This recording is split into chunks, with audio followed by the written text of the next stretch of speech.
And welcome back to episode 13 of the Unpaid and Underrated podcast. I am your host, Big Keith, joined as always by my colleague here, Big Joey. Hey, that's me. And this week we have a special guest, the one crew that might actually be able to rival age in DOB. We got Big Nate Moe here. How we doing, guys? Glad to be here. Glad to have you. Glad to have you, my friend. Let's go ahead and dive right in. And what are you drinking this week, Nate? For sure. I got a blackberry bubbly. I'm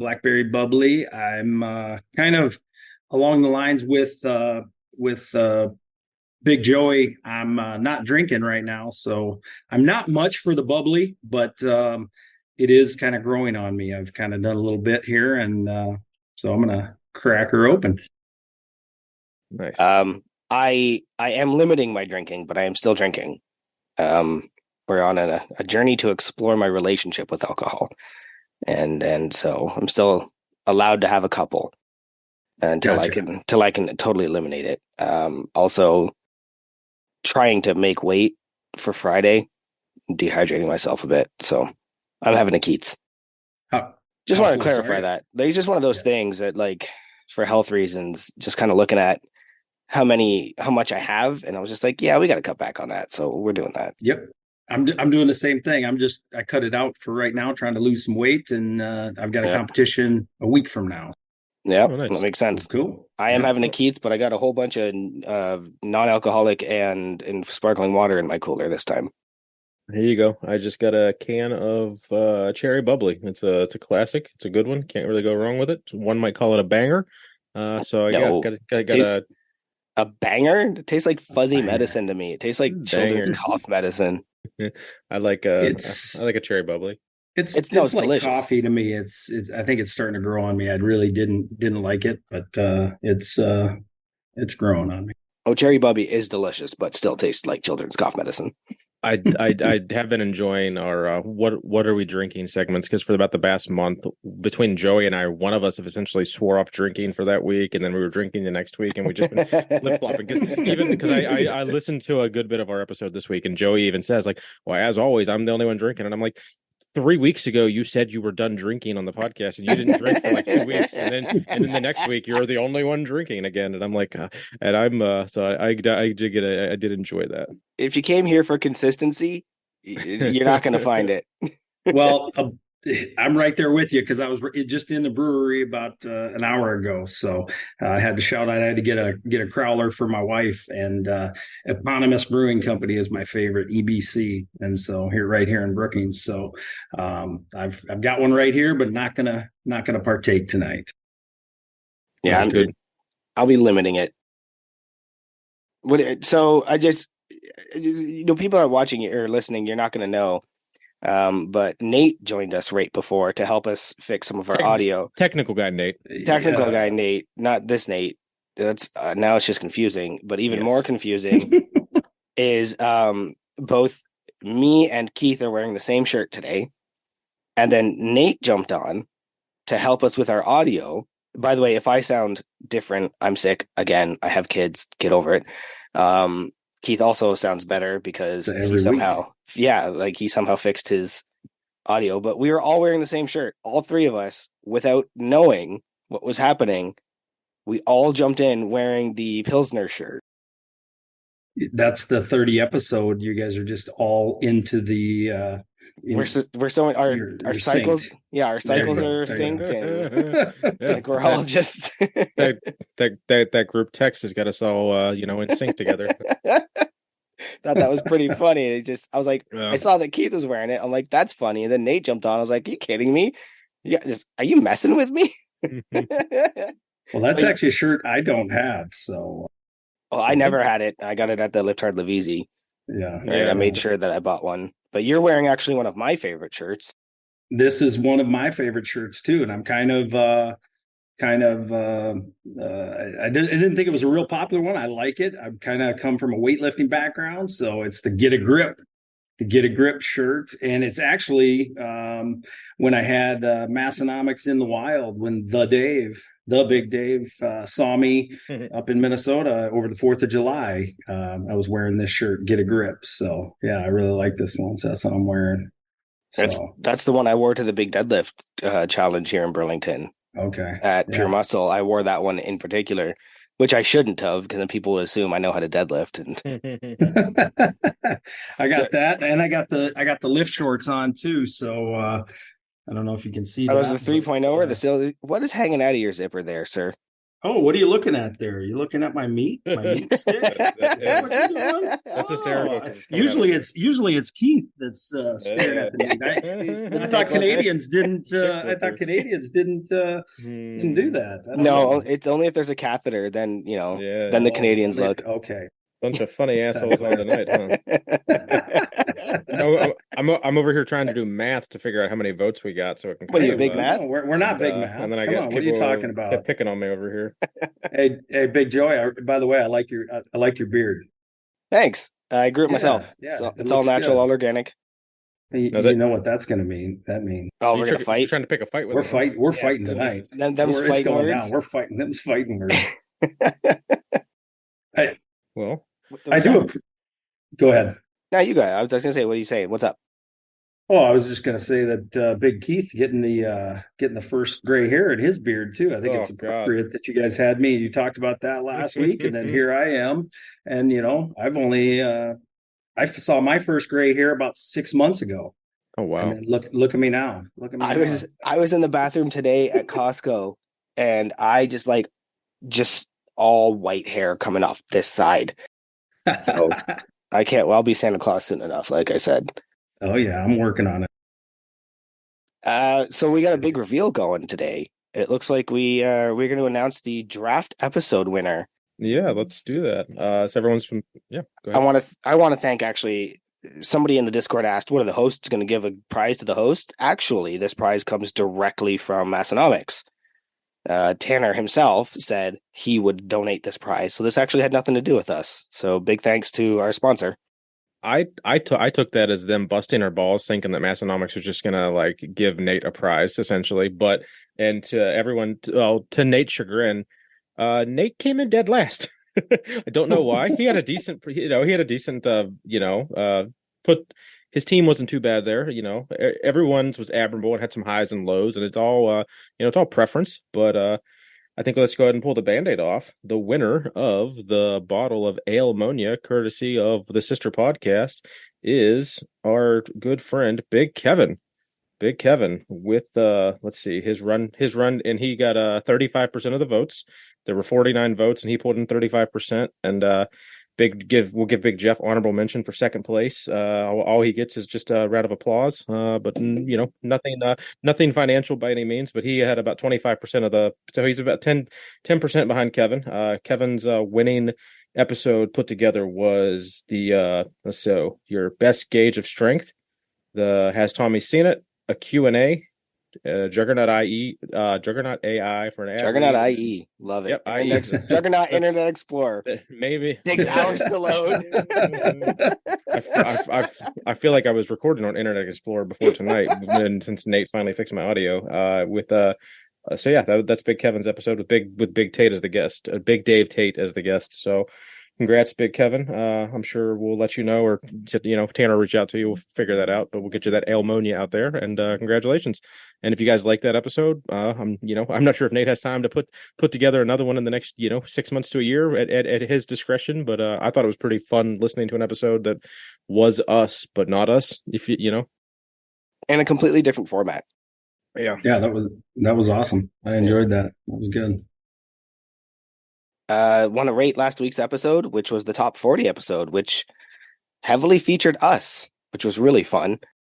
We shared some of that video today, and oh my god, my microphone is so different right now. I can only hear myself. It's kind of blowing my mind. I'm gonna have to turn that down a bit. Yeah, I had to turn mine down because you were so overpoweringly loud in my ear. So I was like, oh. Yeah, well, I hope that's just how it works. Like our friendship just keeps growing, and then one day you're just gonna hear me. Like you're gonna be in traffic, you're gonna be mad at somebody, and you're just gonna hear me being like, "It's okay, relax, it's just traffic." It's just traffic. You really should give that guy 7 car lengths of space. Fuck you! I'm gonna be on his goddamn bumper. I got places to go. Gotta get there. Gotta make that left turn. So I really I'll do. start because I just finished it actually. That my app did that stupid thing where I'm like 30 minutes from being done, and then my app goes, "Oh, did you want to start this today?" So I had to like go and scrub and find I'm my spot sorry. again, and Oh, I geez. hated that. But the whole Brian thing just slayed me, just murdered me. Um, I also forgot that I had said your mute button is lost in Carol stream. That made me laugh again because like I forgot I had said that. And then at some point, for those of you who don't know or weren't listening that night, I after Tommy had unmuted us all, I hadn't been unmuted or I hadn't been muted.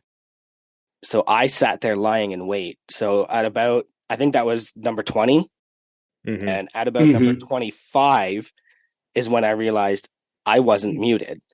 And I sat there lying in wait right until they went to kick us off. And then I unmuted myself and said, "Thanks, guys. I'll be up after my thing." And that's what they were talking about when Tanner and Tommy started laughing. What is happening? Like, and Tanner said that. So that's what happened if you weren't listening.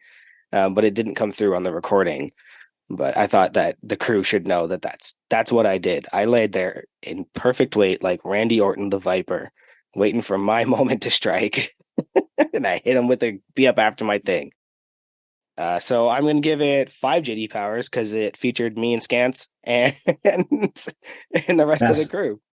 No, I don't know. Massonomic iPod touches. Yeah, I don't know what a No, JD this Power one's is, going to man. get JD Oh, powers. okay. You're gonna go old school with it. Yeah, This I is want to go going really old. back. Like, Okay. we're Very going back like specific. 400 episodes. Okay. No, that was my bad. It is iPod touches. Well, I just Nate tried and I to are cover going it. back. Nate and I are going back 400 episodes. You're going back like Yeah. like 190, 200. You know. It's I like feel Michel like Foucault said. He said, I feel like this Nate here. What? Sorry, did I cut you off? well, it's just there was a great philosopher once that somebody came in and said, "How many books have you read?" And his answer was, "Only one, but I have read it very, very well." And that's what you can tell me about not listening to the backlog of Bassonomics. Okay, you're saying? I feel like on a lot of things, I kind of split the difference. I've between you guys. So I started reading or listening to the backlog, and then I've kind of just cherry picked. I've done some of it, but not all of it. So I was pretty excited to actually be able to rate the 400th episode. I thought that was pretty cool because that's how old I am. So, but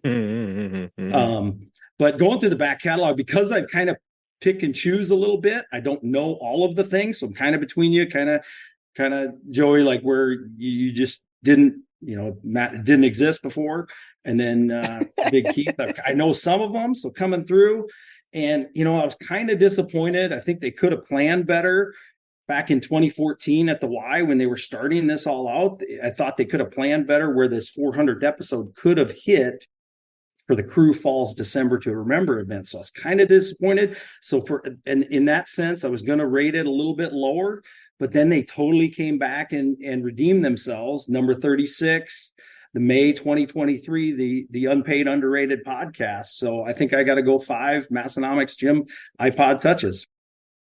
Love it. Love it. I always love when we're involved in anything, when we get to kind of be like, I don't know. I just love being we're just part of their world now. Like the fact that we made their lore, what was it, number 36? It was number 36 in the blog, but definitely number 69 in your hearts. So, we made it, guys. But as far as my favorite part, it actually we can kind of segue into our next segment. But I'll go ahead and give it 5 iPod touches because I did enjoy it. But what I enjoyed the most will, lead into our second segment. Where Tommy dropped some news on us that he had okay, so everyone listening to this should know, I'll be up for my thing. That's why Jeff, it's what made Big Jeff famous. It's literally, it made honorable mention. Did it make honorable mention or did it actually win a number? I can't remember. I don't think it had a number. So it was an honorable mention. It was just something Tommy talked about. And if it did get a number, sorry, we said it didn't, Jeff. But either way, like the fact that Tommy, mentioned that he actually had that OG clip and went back and listened to it and said it's just slightly different in like phrasing and wording than what we're all quoted as. I don't think I want to ever know what it is. I don't think I want to hear it because it'll just like, I don't know.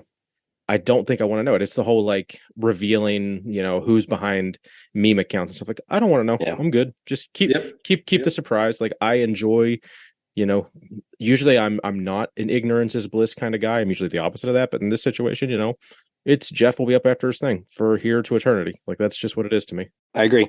I think if anything, Jeff That's can what I say, I don't remember what I said, but I'm glad it's helping your page. Ba-doom. Yeah, that was good. That actually had me pretty heated because I'm like, that fucking asshole knows what the fuck No, he said. he's leaving shitty comments on multiple pages, and he just doesn't remember leaving this one in particular. No, he's the perfect example of internet idiot who's just going around saying negative stuff for attention. He probably doesn't even know who Massonomics is or what he commented. There's no way. He's not checking his mentions. He's not checking his DMs. He just scrolls until he finds something he hates and then leaves a shitty comment and then closes Instagram and runs away like a coward. I know the type. Anyway, I enjoy social media.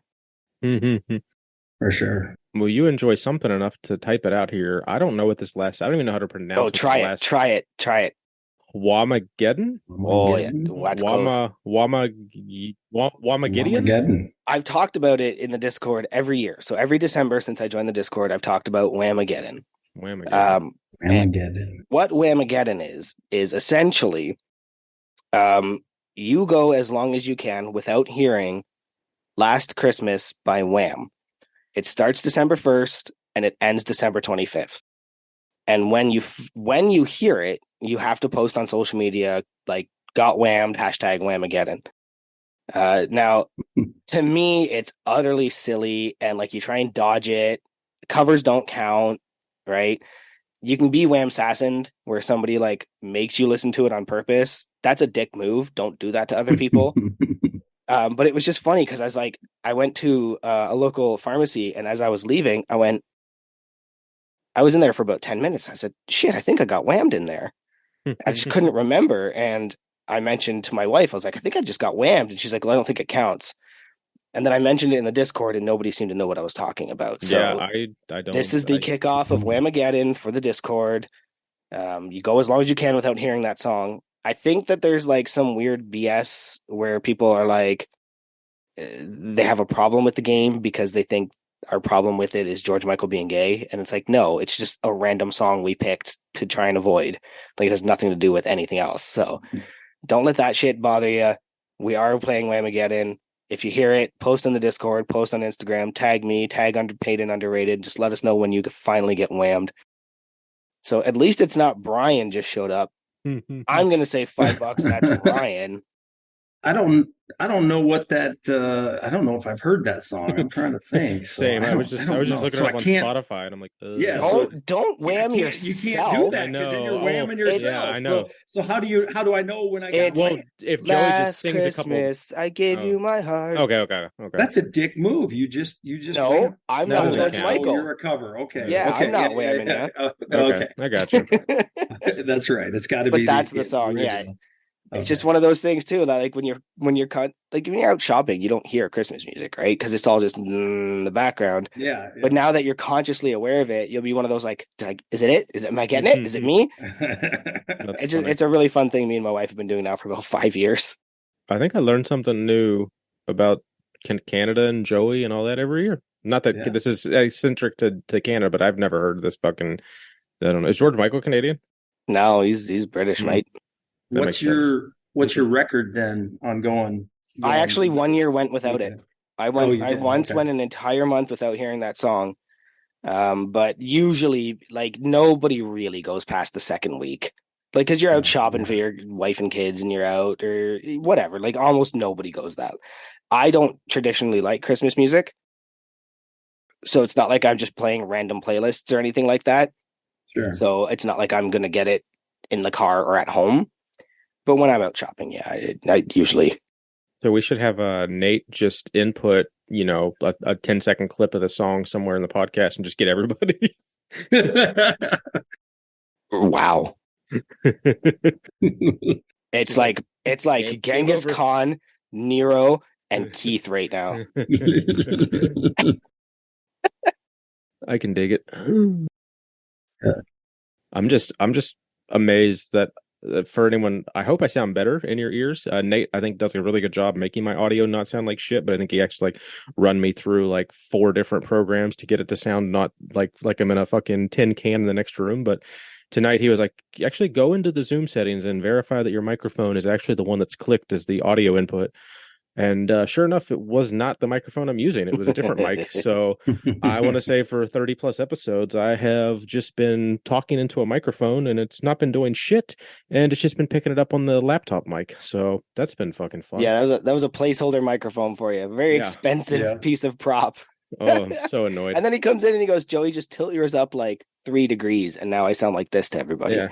It's significantly louder in my ear. So I was like, yeah, okay. Well, I don't like I can move back, but then also like it's good because you don't it should sound better because it gives him more room to probably edit and like not have to have you as loud maybe. But and as a side note, I know our episode came out yesterday and a lot of the crew is catching up. But keep sending me all of your stupid men's artwork, just men's bathroom artwork. The one I sent to you today, I was talking to my coworker and then I was like, you know, I know you think my podcast is stupid, but here's a thing I brought up. And he goes, oh my God, let me tell you. And he sent me those ones from the cruise ship. And he's like, every men's bathroom had a picture of somebody calling your penis small. And I don't understand why. And Tyler Effenstone, Tyler Stone was messaging me about it. Like, oh, that's funny. Yeah. And then other people are now just all sending me their stupid men's bathroom artwork. And you know what? I'm okay with being the guy to call that shit out. Mm-hmm. Like, let's make men's bathrooms like nice again. Like, well, we don't want to exclude the chips. So I want to see what's in the women's bathrooms as far as on the wall decor. Because that, Oh, okay. I'm glad you clarified. Yeah, that. no, I know. I want to see the women's bathrooms. With my job, I've had to go into a lot of women's bathrooms in public, and there are significantly worse than men's rooms on a regular basis. So disgusting. Don't know what your girls are doing in there, but you nasty. They're hovering. I'm curious if their decor, if there's as much effort in their decor as there would be in some of these men's rooms. I like the way you said decor. Thank you. Oh, did you fucking inundate my head and make me say you said it? Yeah, you said it right. You're welcome. I said it differently. I don't know if I said it right. That's the whole thing of taking on when you're talking around somebody, you take on their accent or whatever. It's a thing. It's absorb their essence. Yeah, absorb the essence. There you go. I don't know. Yep. That sounds bad. But, well, I thought it too. Well, I don't know about absorbing essence. So. Well, I like the pace we're going, boys. We kind of banged through that pretty quick. So, Big Moe, are you ready to do the Massonomics ad read? Is that something you're interested in this week? I can do that. Let's do that. Let's give it to the listeners, buddy. All right. Come with me if you want to lift. If you're a silly goose, but take drink safety seriously and enjoy weather forecasts, poorly described memes, bodybuilding updates, bad impressions, and beating dead horses, check out the Massonomics podcast. If you want to get strong, stay strong, and learn how to use your strength, become a supporting member today. Don't ride the line. Put pen to paper, and you will see you can't afford not to join. You have your druthers, but don't be a Brian. Join the huge life. Join Massonomics. It's a gym, a podcast, a way of life. Go to massonomics.com/join. Do it now or I'll be back to make you join. Oh, hell yeah. As soon as you hit that, awesome. Come with me if you want to lift. It was the Juggernaut ad. Oh, yes. Yeah. I hit those, some of the back, hit that not too long ago. I'm like, I've got to do that. And actually, Joey, I think we messaged back because I almost bought that Arnold book, but I didn't. And I told you, I said I would have to read it in the Arnold voice. Absolutely, I do that's exactly what you said page. To me. You were like, "Oh, that's what I do," and I said that's why I didn't buy it. But so I heard that ad. I'm like, "Oh, that's what I've got to do. I've got to do the Arnold." Every paragraph, every page, and actually, it's the one day at work, I don't know if you guys remember the Bill Hader story about how when he was working with Arnold Schwarzenegger and Arnold came and couldn't find like his makeup artist or something, and he's smoking a cigar and he turns to Bill Hader and he says, go and find them. Show me your leadership capabilities. And I started saying that at work now to everybody in the accent, right? Like they'll be like, "Well, Joey, how do I do this?" And I'll be like, "Go look it up. Show me your leadership capabilities." And so just come with me if you want to lift. Got Come me with pretty me good. if you want to lift. Yeah. See if we can get people to do impressions like every week. We'll have like Arnie impressions. Like next week, There you go. we'll do the Christopher Walken Massonomics read. That I could do that. That'd be good though. Chris Walken's an easy one. Arnie, like if you do like the big elaborate, the Will Sasso Arnie. If you remember Will Sasso, right? Yeah. Like his version of Arnie, that's a relatively easy one. And then the Christopher Walken, like what would you like? Live hard, live easy. Like he's a relatively easy one to do. He's up there with I like it. Captain Kirk too. Like those are all the parlor trick impressions I can do. Is that one of the guys from Star Wars? From Star Wars? One of the guys from Star Wars, Christopher Walken. No, Captain Kirk. I'm being an asshole like you. Yeah. What's the difference? Oh, buddy. I wish I had screenshots. Well played. Of that. Just watching her lose her mind. It's still one of my favorite long cons I've ever done. I thought you was like Christopher Walken from Star Wars. No.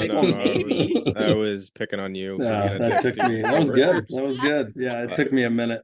I don't have Obi-Wan never told you what happened to your father. No, Luke, I am your father. Well, you might have to save that for next week because you had mentioned very nice. They possibly going to be just me and you next week. I'm not sure yet. We got to decide if we want to bring a couple guys from Crew Falls on or Steve or. I got to ask Steve. He's going to tell me to fuck off for sure. But next week will be more or less a recap of because this is coming out. We are recording on Wednesday on the 6th. Joey has a meet on the 9th. Crew Falls is on the 9th. So then this will come out on like the 11th or 12th, I guess. So then, the one after that, you'll be listening to this after Crew Falls and Joey's meet, but then the week after that, we'll have the recap of both of those. And with that, we might have to go ahead and kick off all these looky-loos and get the guest on the horn. Am I going to kick him out from there? No, we have to say it. We can't go into the interview without saying it. It is bugging me. I kind of would be. I see. So you must have your whole. I have to keep. I don't know. You do have a. I think you do you use Sheets on like a tablet or something, and you actually have your whole laptop as. Yeah. So I got it on my phone here. I only have like a half my screen is the Zoom page, so like I don't see everything else that you see, so I don't even know. No, I've got my phone with the docs. I've got this here, my other phone. Is this thing on? I've been in the waiting room forever, guys. What's going on? All right, let's get our guest on the horn. What the heck? At least it's not Brian sent you a file. I'm not touching that.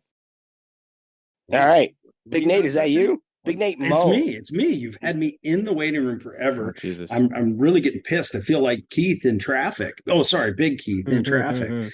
About to have a coroner here. I feel like Big Keith's audio file on his Wi-Fi. It had to be so bad. I feel so bad. Ouch. Between my former shitty Wi-Fi. My Wi-Fi is good now. Fuck all you guys. But Give me a second. It had to be the worst quality in the world for the longest time. But that was awesome. I was concerned with that. My daughter's been playing Fortnite, whatever. So I'm actually took a nod from. Sorry, I can't remember who it was earlier. I'm recording at work, so that was Wi-Fi. I can't remember. Big Chris Hornick, I believe. Yeah, it was Big Chris. Was it Big Chris? Yeah, because he's right.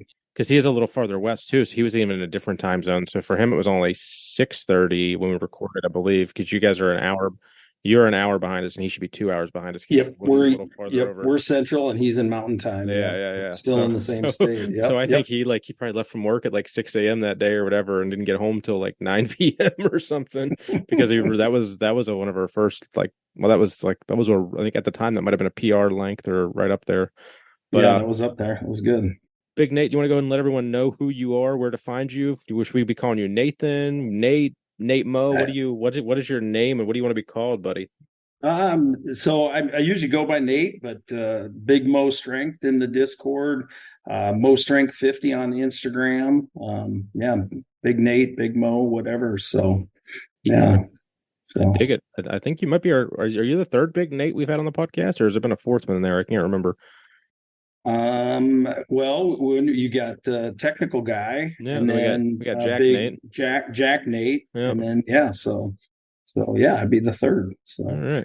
getting right up there with the Davids and the Matts Got a lot of Ryans. I feel like we're gonna have to and get. Ryan's. I feel like Yes. inevitably we're gonna have some more Ryans in the waiting room, just because there's such a large amount of them. There's a couple Joeys too. Some other Yeah, there's some new Joeys. Yeah. There's Yeah. so many new crew. Like I love that Massonomics That's growing, awesome. but like I can't keep up with these people, and I don't know if they're even listening to our podcast. So it's like hard to know like who to reach out to. It's like I'm just trying to go off of our like follower list, and it's like, all right, I'm gonna make sure this guy's on the list to reach out to. It's just like I mean, they're getting like 2 or 3 new people a week or more, aren't they? Like yeah. it might even be more than that. I'm not. I very seldom even look at the announcement one or whatever the main one were.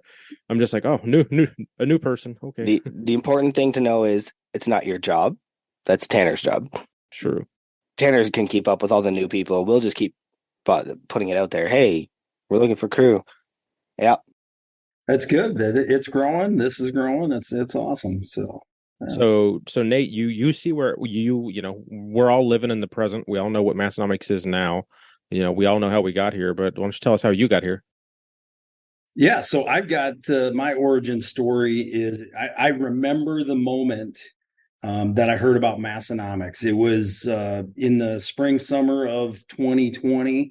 And we actually talked, about the memory, like what Jeff said, we remember it one way, but we don't the other. I remember my hearing it. I was in the backyard listening to the Starting Strength podcast. So I actually remember that being like April, May, but on the 40th episode or the 400th episode, they said it was actually June or July. So my memory's a little wonky there, just like we remember Jeff's comment wonky. But I'm sitting there and I'm doing yard work during COVID 2020 and listening to the Starting Strength podcast, and you're just hearing about these two guys that got this company. And so I'm not watching it, but just listening. And I hear Aberdeen, South Dakota. Nobody is from Aberdeen, South Dakota. Nobody's from South Dakota.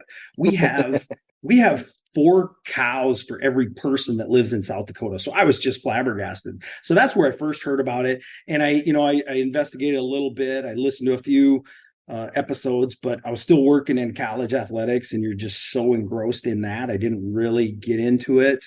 At first, I bought, I think, the deadlifter shirt, and then listened to a few. But then in 2022, I changed careers, and then I really kind of dove in then and started listening more frequently, bought a few more things. I didn't become crew until mid 2022, so been a year and a half. So I don't have the membership card, but I have the patch, so that's where so initially I went to do the back catalog and go from 1, and I started at 1, and I went through pretty much right up until where Tyler left, and then I started bouncing around, cherry picking and everything, and then I've just kept up to date. And now with 2-3 hour podcasts every week, it's a little hard to go back and get the back catalog. So multiple podcasts putting out 2 or 3 episodes of that a week as well. Yeah, I gotcha. Yes, yeah,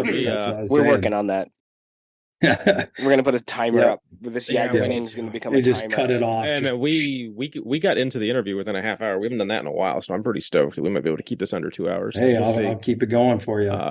But yeah, there are a lot of guys, like I see it in the Discord every week. Like, who was it? It was big Jake from State Farm today was talking about a Matt Cesney episode from like 3 months ago, and I was like, okay, but I mean, Dr. Jake's got some catching up to do, but he probably works a little bit more than I do a week, so like I get it. He's got a busy life. I've got doctors don't do shit. Yeah, they just get the nurses to do it, and then nurses do everything. The RNs do everything, and then he just comes in and goes, "Oh yeah." He's gonna be so mad at you next, in next July when he listens to this episode. He's gonna have a bone to pick with you. I've got some time. Next July. So I did go and consume the back catalog. So I've listened to every one of the you episodes twice. So oh damn, I'm kind of a planner, like Keith in that way. So I have been listening along every week, but then I went back and re-listened again just to make sure I'm as up to speed as I could be. You might be the only one that's done that. To be fair, my voice must be extra boring right now. To be fair, I had a little extra time knowing because you guys had reached out a while ago, and then I had to put it off. So I had a month or 5 weeks to do that, not just a week or so. I wasn't like, and I drive a lot now in my new job, so if I'm not on the phone, I can get some podcasts. Plus, I get it in while I'm lifting too. No, that's crazy talk. No, it's good stuff. It's good stuff. I'm always worried I'll laugh and just like drop my weights. See, I'm not. I don't. I enjoy the podcast and I may chuckle. I don't just outright belly laugh all that much. But and then I also usually my top sets, I'm going to be recording it. So I play the podcast off my phone. So then when I'm recording on a top set, I'm not actually listening to it. So I wouldn't be doing it on a top set, but my warm-up sets, I don't worry about that. But I had 25 years working in a weight room with loud music blaring. So I've kind of a little bit over that of listening to music. And yep. That's just putting the record down. That's enough of that. Yeah, I get that. So that would be when you were doing strength and conditioning. Yep. Yeah. So I was a collegiate strength and conditioning coach for 25 years. So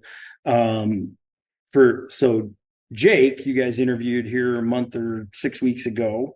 Jake Heed or Jake State Farm? Jake the Snake. Jake the Snake. Got it. Yeah, Jake the Snake. I can't keep them all straight. But he try trying to schedule it. Right. I bet. Like, so we're in the same town. He works at the same university that I worked at. Okay. So I'm still living in that same town. And so he works at the kind of the wellness center, and then I worked in a college athletics side of things with the actual college athletes there. So all right. Brief work question. Well, former work question. Sure. Are deadlifts worth the risk to reward ratio? Yes. Hell yes. Nice. Good answer. Yes. So this is actually really funny. I went to my first powerlifting meet when I was a graduate assistant in 1997. I almost got into powerlifting, and then the coaching staff got fired, and a new staff came in, and the new coaches were more Olympic lifters. And so that's how I actually got into Olympic lifting. So the first 15 years of my career or whatever there, I never did deadlifts with my athletes. I didn't do it myself. I did cleans. I was like, our strength work, we're squatting. And I know there's a lot of sets and reps talk, but actually in my last 5 to 10 years, I started utilizing the deadlift and utilized it with myself and my athletes. And actually, I've had less back pain, less back episodes and everything else since I've been consistently deadlifting. It's been amazing. It's been great. So I wish I would have done that a long time ago. I only brought it up because I've just heard coaches and stuff, and I even think the sister podcast has said that, like, you know, these top athletes aren't deadlifting because of the risk to reward ratio. And I always just remember, I wish I could remember who said it. Honestly, I just think back to, if you think back pain hurts, try being weak. Yeah. Right. Like that. Yeah. And that's just kind of what I remember is, like, I used to have back pain and now I just have a strong back. Yep. And it's amazing. I will, if I don't work out for a while, I start getting stiff and my back hurts, and people think, oh, it's going to be worse if I deadlift. No, you're actually gonna feel better. I know there's a lot of the high level athletes and high level coaches that won't have them do it, and I get the reason why. Mm-hmm. There certainly is that risk, but that's probably one of the reasons I'm not in there anymore. It's definitely worth it if you do it right. Yeah, I'm all for it. And I mean, I've trained my mom. She's at a double knee replacement. She deadlifts, and you know, Now, It's a are you good actually thing. having athletes doing, well, were you having athletes do like conventional sumo barbell deadlifts, or are you like, trap bar, hex bar, block pull, rack pulls, all kinds of variations? Because I know that's pretty popular. Is like, yeah, we can still deadlift, but it's going to be a trap bar or like a rack pull. So I'm curious what you were doing with that. We had some trap bars, but I would use them for specific situations, injured athletes, other things. Sometimes we would program them, just depending on the year. But typically we would do a regular straight bar conventional. Nice. I had some of my coaches that used sumo. I've never sumoed. I just haven't done it. Never felt comfortable with it. Just never did that with my athletes. But I did a conventional, and obviously it was pretty in season. It was backed off, or we Mhm. didn't do it. It depended on the sport, depended on the time of year and who it was. But yeah, we had trap bars, but that was more of an alternative or a certain phase of the training. I'd like to think of it like, as I'm getting older and I have to look forward to when I'm older, how I want to be strong. And if I gotta bend over to pick up a bag of groceries, right? I want to know that what I did in my younger days pays off. So I'm Yeah. not setting up a sumo deadlift to pick up groceries in my 60s. Like I'm not like that doesn't make any Yeah. sense to me. That's not um that's not functional strength. I know that Mhm. powerlifting is not necessarily also functional strength because I'm never going to be on my back in the perfect position to lift something off of my chest. But when, squats and deadlifts, they should kind of mirror how you get off the toilet, right? That's what a squat is. That's you lifting your body weight off the toilet. A deadlift is literally you bending over to pick something up. So it's just how I see that functional strength aspect. I get sumo. I've tried sumo. I don't necessarily enjoy it, but I'm not going to like, I'm not some dummy on the internet that's going to mock other people for doing it. I just don't see outside of competition how it has any relevance to your life. But that's Yeah. just me. I actually had an assistant that kind of argued it to me. Not argued, that's not the right word, but his thought was some of the athletes change a direction with that wider base and Mhm. and hitting the adductors and everything. I was like, okay, and that's what I always said with them when they were writing their programs is if you've got a good reason for it and you can argue for it, hey, good, go ahead, go do it. But I mean, all of it is just it's loaded human movement, and you're Yeah. stressing the body to get stronger to cause it to adapt. And if you're 9 years old or if you're 90 years old, your body can still adapt. Now you're not going to do, my mom, when she started with, I started her with a broomstick, just Yep. sliding the broomstick down her leg. And we started essentially like an RDL. And then she's got to, I think she's deadlifted 175 pounds, and Hell That's she's yeah. awesome. Good for her. 76 years old or 78 years old and double knee replacement. Nice. Amazing. All right. Sorry for the shop talk. I just wanted to put Nope, that one out nope, there. nope. Got to do Yeah, I didn't realize she had you when she was so young. it. That's Well a dick move. played. Well Sorry. played. Old So jokes. Old jokes. every now and then they're funny. So you had been in that field for like 20 plus years, and now you're doing something else. Is that something you wanted to touch base on at all, or promote Yeah, anything? I'm a project manager for a construction company. We build farm shop, pretty much anything on a farm, grain bins. I work on our building side, so farm storage, cold storage shops, and things of that nature. So Shred it's sheds. shred. I can't even say that 5 times fast. Shred Shed shed. sheds. Yes. So She we shed. do that, and it was it was a time, the strength and conditioning. It was a passion, and like I said, you get so engrossed in that. So I didn't really get into the massonomics world, even though I heard about it. But you're so engrossed in that athletics world, it takes up everything. And somebody said at one time, it's a great job but a horrible life. Mm. And we made the decision to, hey, it's time to step away and maybe have a life. And that's what I've really enjoyed of the lifting aspect. I've always trained, but having a community. So the athletic teams, the athletic coaches was that community before, but now actually be able to go. I did my first Olympic meet last last fall. I'm actually going to do an Olympic meet on the 16th here of December. So, being able to do some of those things and then get involved in this community was the reason why I chose to stay. We wanted to stay in the area. So this is a South Dakota company. They do great work. It's amazing people. And they took a chance on me, not having known anything about that. But so we're trying to help farmers and build for the future. So, and where does jerky and pepperoni and stuff come in?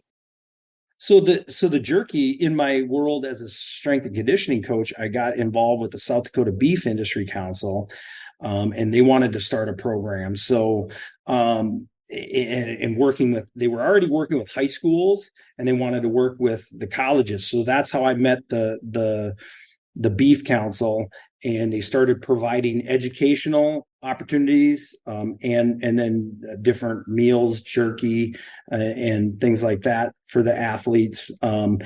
And when I was at the college level, and then so when I shifted over here, we're working with farmers and ranchers, so it makes sense to stay on that board. So it's Beef Logic. And so the power that South Dakota has, like I said, there's less than 1 million people in South Dakota, but we have like 3.8 million cattle. And so every time it's sold, there's a dollar goes to the checkoff, and that goes to this beef council.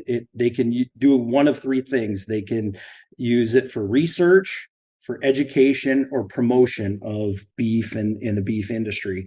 So I stayed on that board, and then so they would have never heard of Massonomics or anything except for me being on that board. I thought, hey, this makes sense. A good quality protein. I was actually going out there for a board meeting last year when the price of eggs were really high, and the other hosts, the other guys, were talking about their favorite protein, and I was driving into this deal, and one of the other hosts of the sister podcast, the Little Sisters of the Poor, they mentioned beef being the one. I was like, this is perfect. I'm listening to the podcast on the road. They're talking about beef being their number one protein, and so I thought, hey, we got guys trying to lift weight to get big, and we can talk about meat sticks, and let's go. So yeah, it's actually a really cool thing.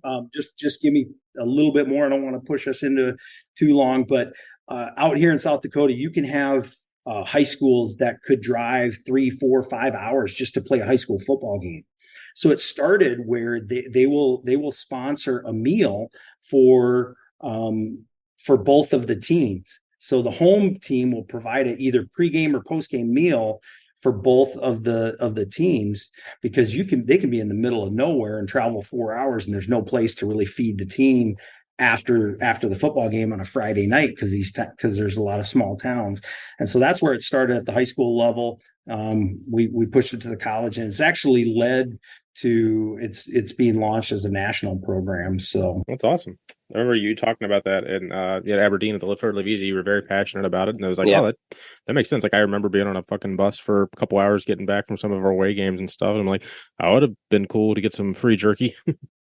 Yeah, I mean, buildyourbase.org, they've got menus, recipes, they've got nutrition tips and all that stuff. And Big Keith, I'll have some for you this weekend at the Cruise Falls meetup, and for everybody, not just you, not but just me. Okay. Just don't be staring at my meat. I'll try not to. I mean, there'll be 20 plus meat sticks going around that gym that day, so I'm looking forward to that weekend. Oh my god, this weekend. No, not. God damn it, phrasing. Not. There was a goddamn period, and a new fucking sentence started, you bastards, and you know there was. Oh, you sons of bitches. Oh, phrasing gets me so bad sometimes. Oh man, bastards. Oh, I might have just woken up the kids. I definitely just woke up my wife with like my rebuttal to that, because I raised my voice a little bit. And you're worried about what's going on in the ladies' bathrooms? Oh, that's good stuff. All right. Well, let's get this back on track. It was one more of our not the dog looking track. Yeah. So find something else to talk about. You knew this one was coming. So what's the one piece of Massonomics merch that you missed out on that you wish you got? It's probably it's either the Buddy Light or the Huge Life. Probably, I would say. A Huge Life wasn't that long ago, right? Or we had an option to get that one. I thought. Yeah, I'm less than a year. I'm a little slow on the uptake. If you noticed, I didn't lift at the Lift Hard, Live Easy. When I got in, I was actually planning on doing it. So I hadn't done powerlifting. I was Olympic lifting, and I actually did my first powerlifting meet down at Liberty Barbell, where we're going to lift on Saturday in March. And that was going to be kind of my intro, my prep to the Lift Hard, Live Easy. And I kind of just drug my feet. I'm a little slow and old. You guys figured that out trying to get a computer to work. And you saw that at the beginning of this podcast here. I think he's still trying to ask us how to hook up his headphones. And we're just like, all right, buddy, let's just, it's 8:35. Let's hit record. We'll do it live, as Joey likes. We'll do it live. We'll effing do it live. So I did when I lifted there at Liberty Barbell.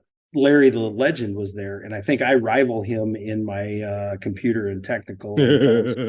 Yeah, Larry's right. I do have him beat by age there, but so I didn't get signed up, and so some of that stuff. I love Instagram. I don't know. I like the Discord, but it's overwhelming for me. Just trying to follow all of that, and it just makes me feel old. Like, I enjoy it; it's good, but I much prefer Instagram because I can kind of control it. The Discord just comes at me so fast. I feel like I'm just like, what is going on? And we have the best. Like, the Massonomics Discord is, out of like the 5 or 6 Discords. I mean, I've probably been into more than I've joined and like deleted and left many a Discord in the last couple of years, but like Massonomics and like only a couple other ones are the only ones that are still active on my phone. That's like, it's the only non-toxic one I found, honestly. Like, and it's still overwhelming because there's so much, but it's almost a full-time job to keep up on it, but it's definitely worth it. Big Joey, how many Discords are you in? Because you've talked about a couple of them. That's the thing. I can barely keep up with one. And how many are you in? 4. 4. So plus us and the main podcast, 5. Barefoot, and then a random Twitch streamer who I actually happen to know from my city, but mostly just to talk about wrestling. But since I kind of stopped wrestling, I don't think I've looked at that one in months. And then I have one from my home city that also is boring as shit. But mostly I spend my time between Massonomics and Unpaid and Underrated. And it's just, they're all like, they're just mostly boring. Like, the Massonomics one is overwhelming and all of that, but it's entertaining and it's constant. Sure. And like, you could miss 2 hours and check in and be like, cool, I have so much to catch up on.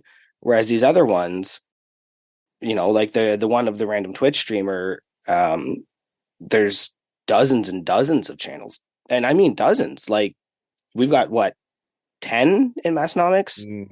Less, maybe, I think. Maybe 4 are active.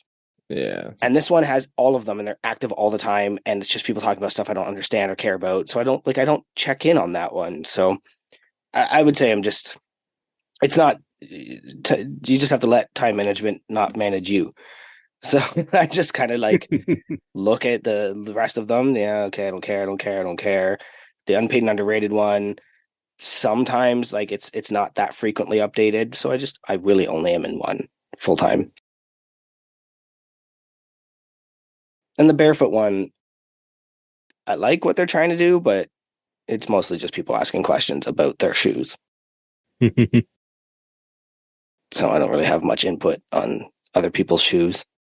Well, I got a shoe adjacent question, maybe. Not really. So a random fact about Nate here is, as a kid, he grew up in from what I'm told, a smaller log cabin with his dad and his 5 siblings, and apparently no running water. So let us know about that situation. And, I can't imagine you had more than 1 or 2 pairs of shoes. And how close to Chris Duffin did you live? Because that sounds like his childhood. Was there a shit bucket as Chris Duffin had?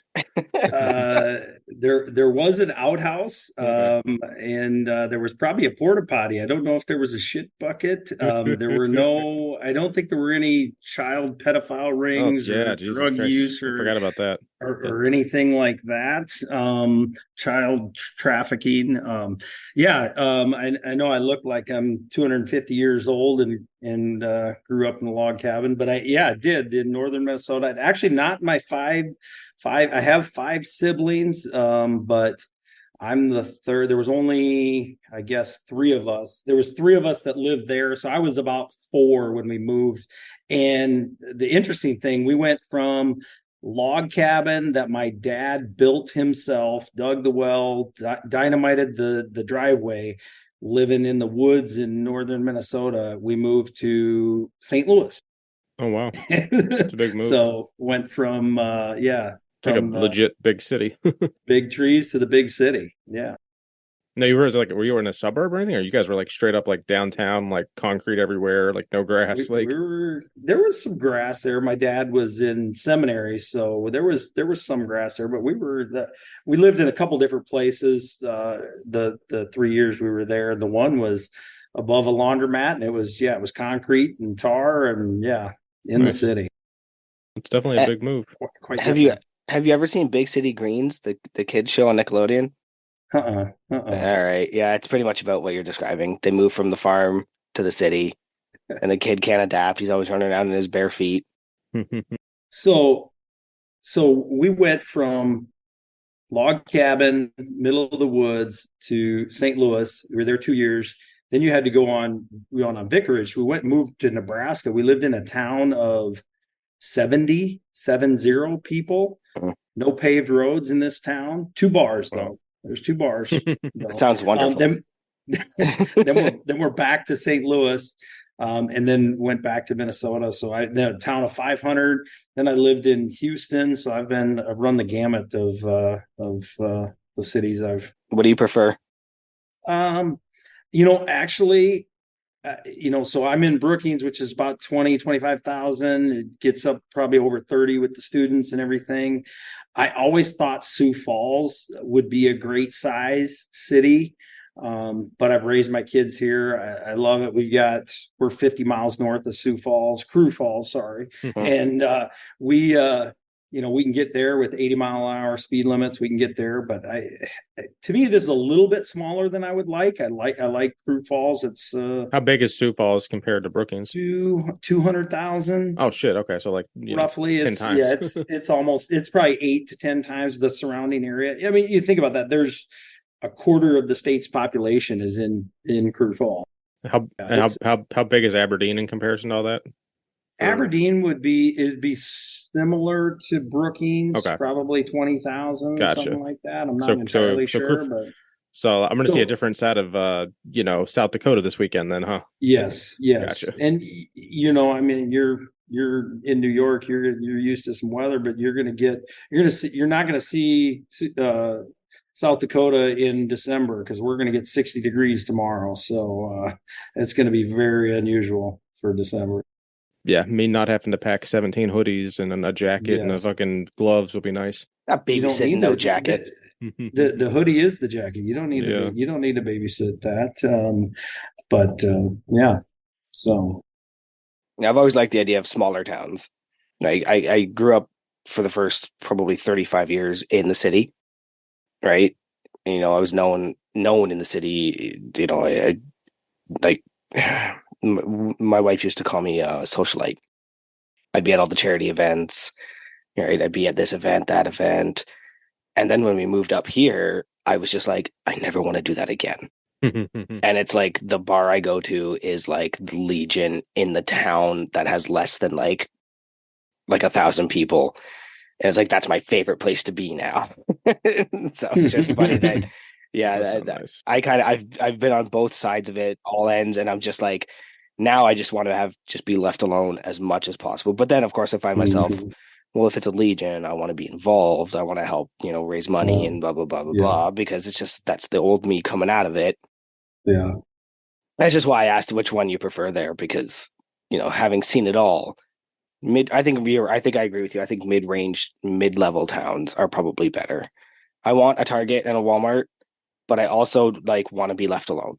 Yep. That is perfect. That is perfect. So how big is it Ontario when you said the city? How big? The city I'm in is actually called Mount Hope. And what happened was they were all different townships. So I'm outside of a city called Hamilton, and Hamilton is the big city. And that's where I lived. And they're one of the larger cities in Ontario. But what they did was they amalgamated all of the townships around them. Yep. So Mount Hope, Glanbrook, Binbrook, Ancaster, Waterdown, all of these little independent townships just got kind of sucked in. And all it really did was raise our taxes. And but I'm in one of those small towns, Mount Hope. And I'm technically, like, if you go with the old map, I'm actually in a city called Glanbrook, which was in between Mount Hope and Binbrook. But that got eliminated during the amalgamation. Yeah, I've got a couple neighbors each side of me, and then a turkey farm on the other side, and like a soy farm behind me. And I think I'm in a good position. I don't like people. I'm exactly where I want to be. Can't fly drones. I'm too close to the airport. I'm giving away like central like information to people, by the way, here. Yeah. I don't ever, if you notice on social media, I never talk about where I am. I don't talk about where I live, and I never check into locations because I just I want my privacy. Yep. I'll tell you. I love.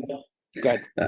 No, I was just gonna say I love how you don't show your kids' faces too, and that makes sense. So, how I was thinking more population of that city where you used to live. How big of a city was that? Oh yeah, but if you don't, I'll put it on the Google.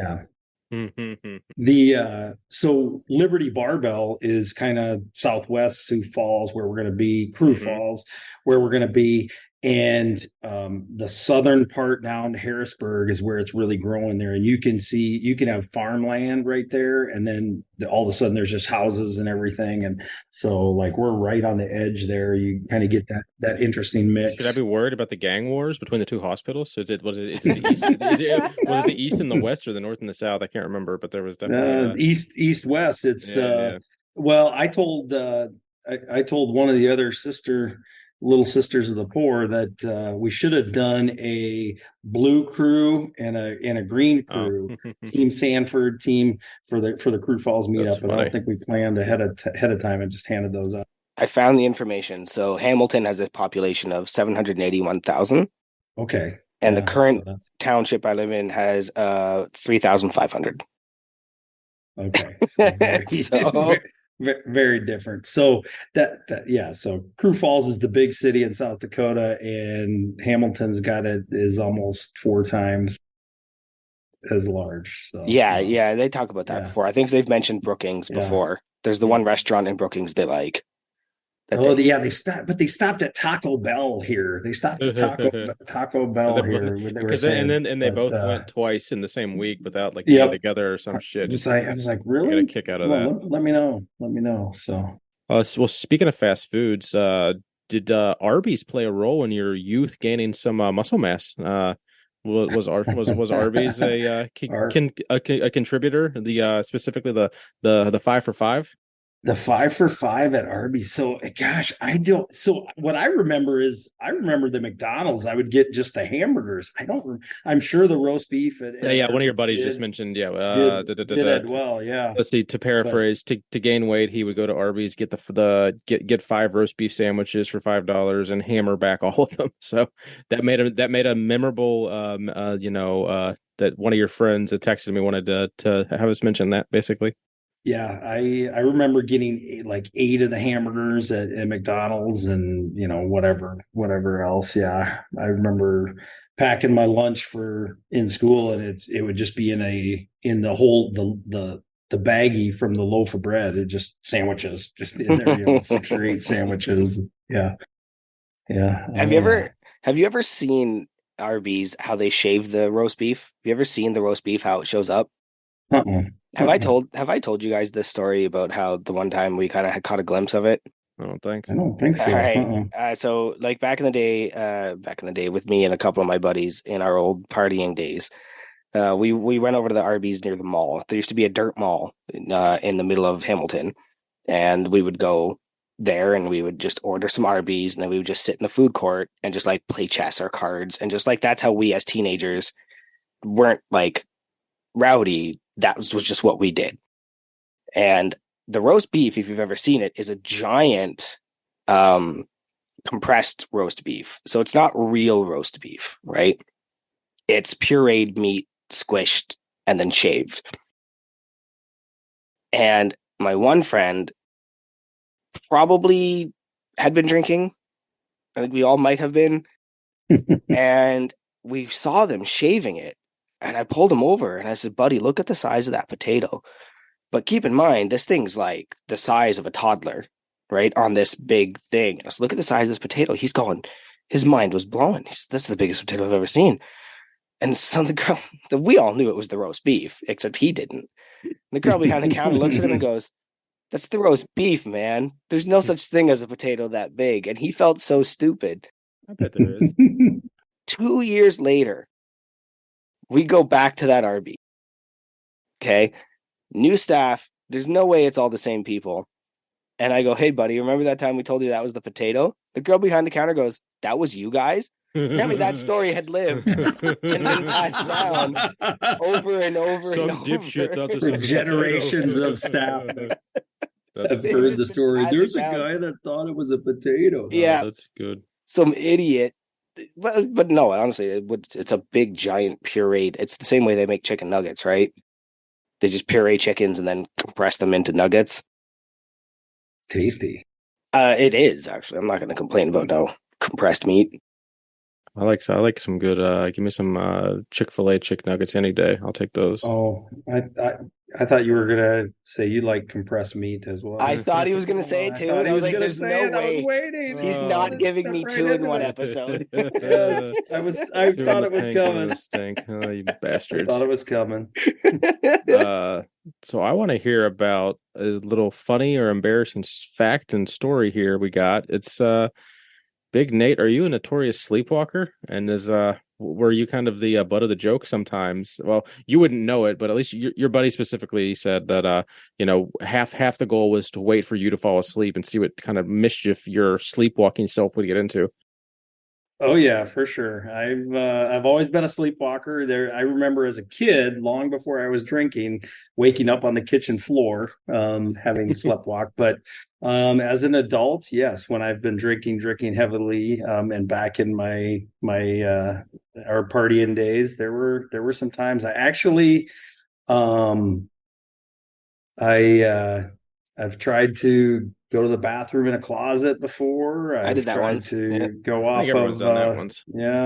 go off the balcony. I actually probably one of the scariest things is party in college. We had the security locks and everything, and we were in a fourplex. And I woke up. I was walking away from our complex.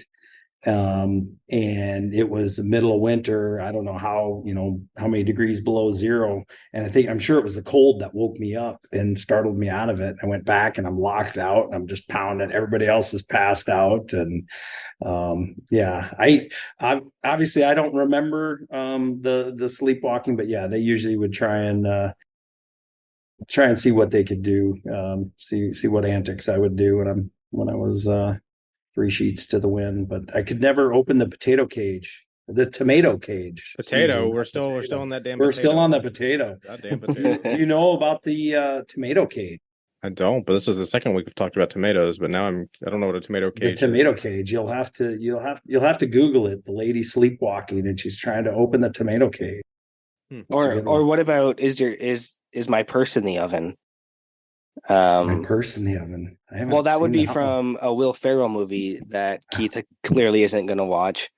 That would be from Step Brothers. I've seen Step Brothers. I don't remember that. I've seen it. I didn't remember that. Well, they were sleepwalking. It might have been pillows in the oven and purse in the freezer, maybe. But yeah, that's when they were sleepwalking and being all around menaces.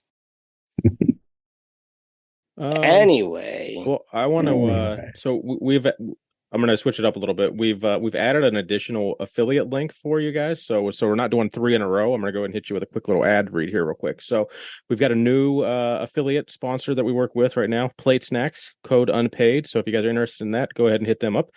They make all our podcast stickers, and they're famous for the Scott Dodds, Tommy and Tanner, emblems for the plates where their dongs are the barbell shaft, and it's just perfectly fucking placed. So a little ad read we're going to start doing for them real quick. So Plate Snacks. At Plate Stacks, their mission is to transform gyms into vibrant, personalized spaces with custom vinyl weight plate decals. They are dedicated to helping gym owners and fitness enthusiasts express their unique style and brand through high-quality, durable, and visually striking decals for weights and weight stacks. Their goal is to inspire motivation and pride in fitness environments, making each workout not just a routine, but a fun and exciting experience. So go ahead and please use code UNPAID to save 10% at platesnacks.com. And we'll get back to a few more questions here with Nate, and keep this train rolling. Maybe if you wanted to pick one or anything out of the non-crew you wanted to hit on before we hit the crew questions, probably. No, I'm going to throw in my FMK. Yeah, well, I figured we would do a couple crew questions and FMK to end, but I don't know if there's anything above that you wanted to hit, because there's. Well, I do want to know what George W. Bush said to you. Yeah, that's a good one. We'll hit that. So, I was a graduate assistant at the University of Texas, and when he was the governor of Texas, right actually before he started running for president, and I actually came back into the weight room, and at that time, my wife would come down after work and work out in the weight room. So she's on the elliptical or bike or whatever, and I walk up, and here's George W. Bush is right next to her on one of the deals, Secret Service there and everything. And he would come in probably once every month or so and whatever, and he's like, "Oh, he's not that ugly." She said we'd know you by the ugly one that walked down here. So he started ripping. I'm like, I don't know if I should be honored or if I should. Now, what time frame was this? Like, where was he? This would have been. Was he governor? He was governor in Austin. So that would have been, I was there from 97 to 99. Okay. So right before he did his, it was kind of known that he was probably going to run for president, but it wasn't official or anything yet. That's really funny. Like, you just walk in and he just gets you with a dad joke. Yeah. And you're like, fuck you, Governor Bush. Like, well, it's like, okay, here I am how many years later telling the story, and I'm like, you're kind of like, okay, I'm kind of honored he's actually, talking. It's cool. Just kind of weird. You see the Secret Service show up 2 hours before, and they're scoping stuff out, and then, governor's going to come and work out. And then, it's kind of cool being a small kid from Minnesota to see that. But then, he's ripping on you, and, your wife's sitting right there working out right next to him. It's kind of wild. Got it. The Secret Service showed up to make sure all those plates were calibrated. They're the rogue fitness of the workout.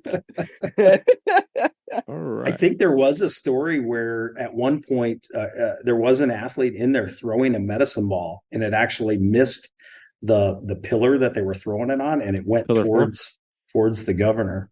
And, that's funny. Yeah, pillar 4. And so it was a little bit of a tense situation. That's pretty cool. Yeah, no, I actually saw him. It would have been, was it 2001 when he was doing his first campaign, I think, maybe? But he actually came to it might have been 2001.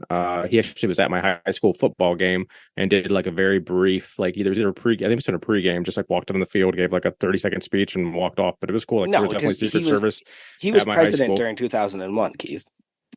He was not president so it had to have been the presidential campaign because he was not president. It would have been 2000 or 1999. But it would have been, 2000 it would have been fall of 2000 because it was my freshman year of high school. So okay, so it was right before the election. Yeah, it could have literally been. Yeah, it would have been before the November. Yeah, so it would have been like months before. So, but that was kind of the same time frame. I was just being like, oh, I know that guy. Okay, so I'm gonna hit you with at least one or two crew questions, then Joey's got an FMK for you. So from the crew, we had a slew of repeats, and there was a couple of decent ones, but I'm going to cherry pick one from a couple from Tanner here. Which Big Tanner wants to know.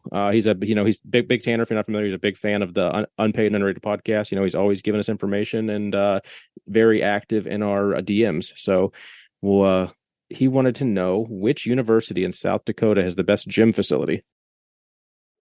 As someone who's probably stepped foot in many. And why is it Canada's best business school? So it's not Canada's best business school. I hate to say that. It's got to be the SDSU Jackrabbits. So I actually I brought the strength coach for Canada's best business school up to the Lift Hard, Live Easy. Brought him up there to come up there with me. Trying to get him. Yeah, trying to get him to join to be crew, but he's still engrossed in that whole college athletics world. So they've got a lot of equipment. They've got a decent room, and they've got a hell of a coach. But they're still not gonna. The Jackrabbit's gonna beat the Coyote. Every time. So we've got a better facility. We open right up into our indoor facility for running and training, and it's Nope, doesn't work. So, it's got to be the Jacks. I'm gonna hit you with one more, and we can move into FMK here. So another one from big fan of the podcast, Big Tanner, is take this however you want it, but he wants to know what you think. What does BBC stand for? Did you say EBC or BBC? BBC. British Broadcast, British Broadcast Network. That is the Brookings Barbell Club. That is my home weight room. So that is my home weight room. So when I was Googling it, that's not what came up first. Oh, okay. Yeah, gotcha. That's why that's on your Google. So the eponymous I'm not the one that asked brewing it. Eponymous Brewing Company is where I get my beer. That's EBC, but my weight room is BBC. That's why it's off of Brookings Barbell Club. Okay, cool. Sorry, we're getting a little feedback here. I don't know. I just saw a ghost. What's going on? Saw a ghost. Is there a ghost? Oh wow! Oh wow! Whoa! Yeah, you got to turn off your background for this to make sense. You know these guys? Oh wow! I know these guys. Look at this. So everybody can't see. Jake the Snake just showed up to our podcast. That's hysterical, and I'm so confused. Like, you're legitimately there? You're not just like you're mirroring the two screens together. Well, they're you guys can't live more than a few minutes apart, probably. If Brookings is only so big, so that is welcome, buddy. Yeah, long time no see. No, he's gonna take a picture. We just got to the crew question part. Nice sweater. I see that. That's the camo sweater. Oh yeah. Well, it's cold out. You got to wear your Massonomics coat. Oh yeah, it was a beautiful day, but yes, a little chilly now. Yeah, you guys got to do your best to make sure it's still 60 when I get there Friday at noon. I don't want to be cold. Damn it. Yeah, that would be tough. All right. I like that we're flip flop now. Nate's trying to do technical stuff, not working. He's the wrong Nate for that. We learned that already. Not that I got much of a leg to stand on because I'm just now coming to your ears properly. What's so weird? How is it? It keeps saying Jake the Snake is talking. How are you doing that? There we go. Where to go? I'm in the Zoom, but I'm just talking through my AirPods so that I didn't want to have to share his mic. That's I didn't want Nate's earwax in my ear. So Well, I hope this is picking you up because otherwise, I think it should. I mean, it's coming in. It's in our ears, so it should be. And hopefully, it's not the same incident. In your ears. That's I will use that line all fucking day. Any sexual innuendo I can make, and that's well, I'm all about those. Well. Now I almost want to. I don't know if we want to go to FMK. I'm going to think if there's anything that we can ask Jake, but I think we have. No, I'm gonna jump into FMK. This is still Big Nate's episode. I don't want to stick around too long for sure. I just wanted to say hi. Well, yeah, we're happy to have you. And just because I'm here, I wanted to shout out Big Nate, not the other Big Nate, technical Nate, he's helping me with something pretty magical for the Lift Hard, Live Easy Strongman. Can't reveal it yet, but we got some big things in the works, and I just wanted to make sure that everyone knew about it, that there's going to be some magical things happening. He's going to hate this episode because this whole episode has just been us praising him. Oh, yeah. Because he didn't get a chance because he always kind of sometimes Nate can listen to the whole episode and add a bunch of shit to it. Other times he'll text us on Sunday and be like, all right guys, I didn't get a chance to listen to it, is there anything I need to edit out? And we're just like, no man, we actually like gave you praise for your draft episode. He's like, oh, we can't have any of that. He clearly doesn't want any attention, so I always giving him extra attention because I know he doesn't want it. Oh yeah, he's a rock star. All right, I'll let you guys get back to it. See you, man. Well, awesome seeing you. Pleasant surprise. See you in about 24 hours, buddy. Or 30 hours. Yeah. See ya. Later, bud.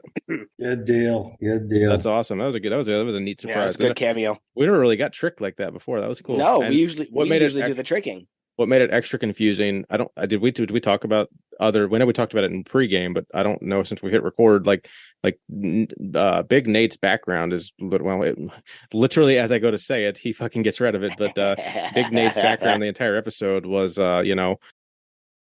he who not be named, the man that keeps on skipping our calls and not wanting to be a part of the podcast. And it's just been amusing because I got to see those fucking flowing locks behind Nate's head the whole episode.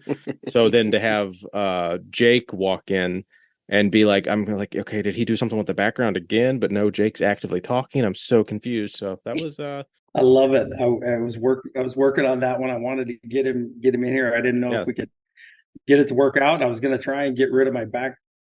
That's good stuff. The fact that we're doing a podcast that got a dude to get out of his house and drive to his buddy's house, to be on a podcast that's about another podcast for a 2-minute bit, that makes me so proud of what we do. I'm so happy that just happened. Yeah, that was really fun. I'm glad it worked out. I wanted to do it, and he's like, I got to get the kids to bed and whatever. He said probably after 8:30. I was like, this is gonna work out perfect. So awesome. That was awesome. All right. Well, I've stolen. We've stolen this.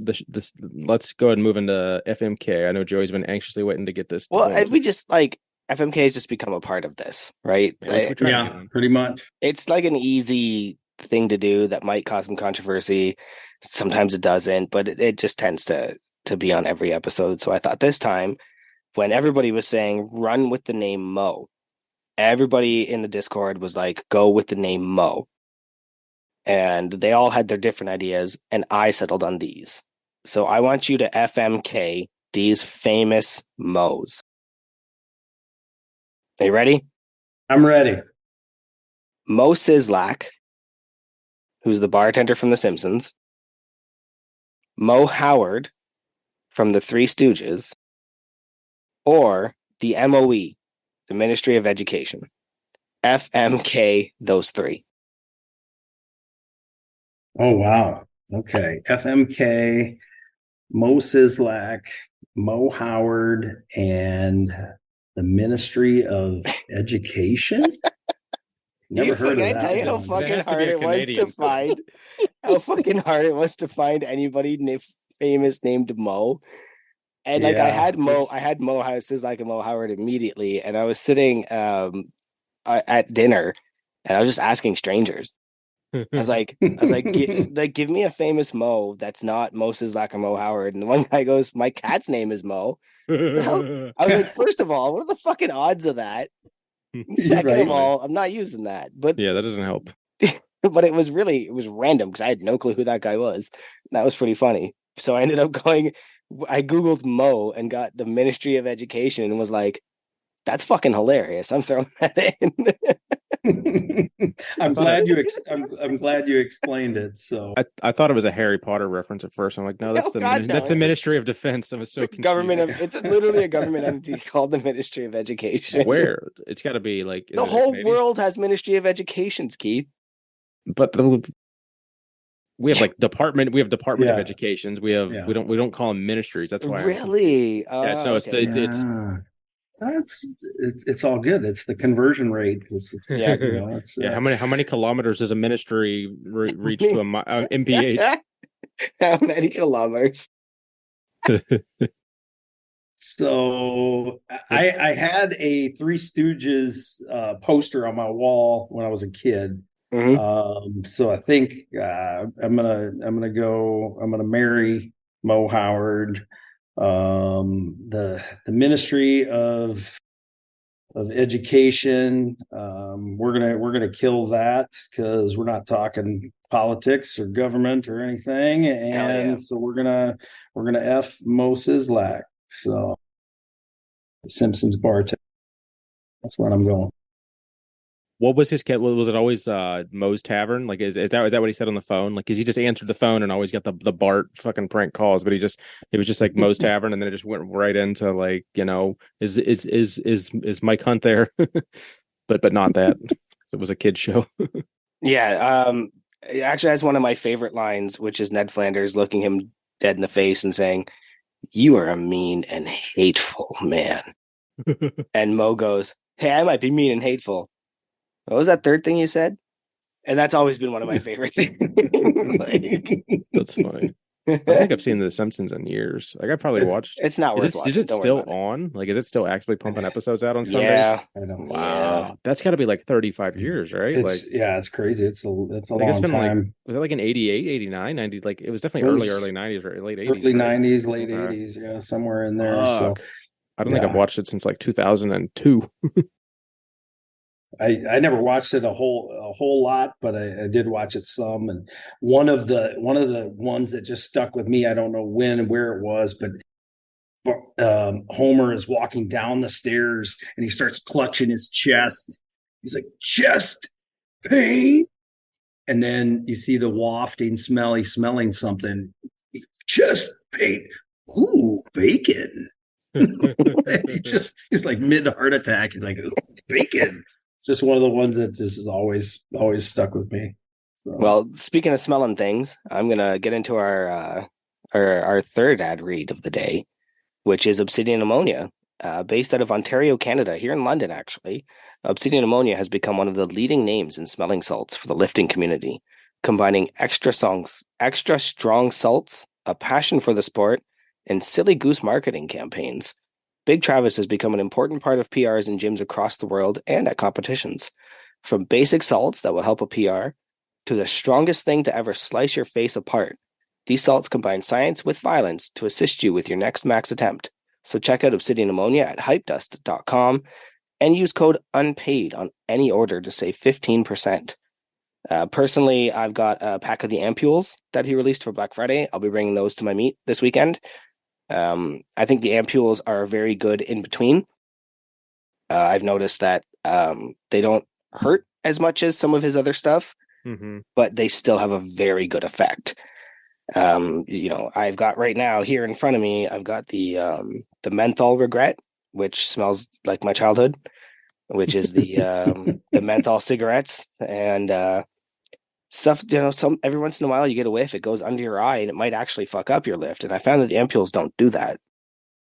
Yeah, I think I'm gonna pull ammonia out for squat and bench, like at least for like in like my house, like just in my gym. Like I literally didn't do ammonia for fucking 38 years, and then like I was just like, oh, I feel obligated to their sponsor. I have this bottle, let me at least try it. And then I'm like, oh, and then it kind of came a routine. Anything over like an RPE 8.5, I'll fucking do some ammonia, and then it's just like. But then if I miss a fucking lift, I'm like, well, was it the ammonia's fault? Because I was fucking like all fucked up for literally something that was only like 92% that I didn't need. So it can do that. I think I'm going to save them for just deadlifts if I'm going to do shit around that. If I'm going to do them in the basement, I don't know. I need to pause on that. I've never done it for a max attempt. I hadn't done it, whatever. And I actually brought my bottle in here to work from the Lift Hard, Live Easy. Now, is that activated? That's the big question. It is activated. And I probably wouldn't have known that if I hadn't been, so I'm getting educated while entertained on the underrated podcast. Thanks, so I would not, I appreciate that, Big Grayson, because I would not have known that.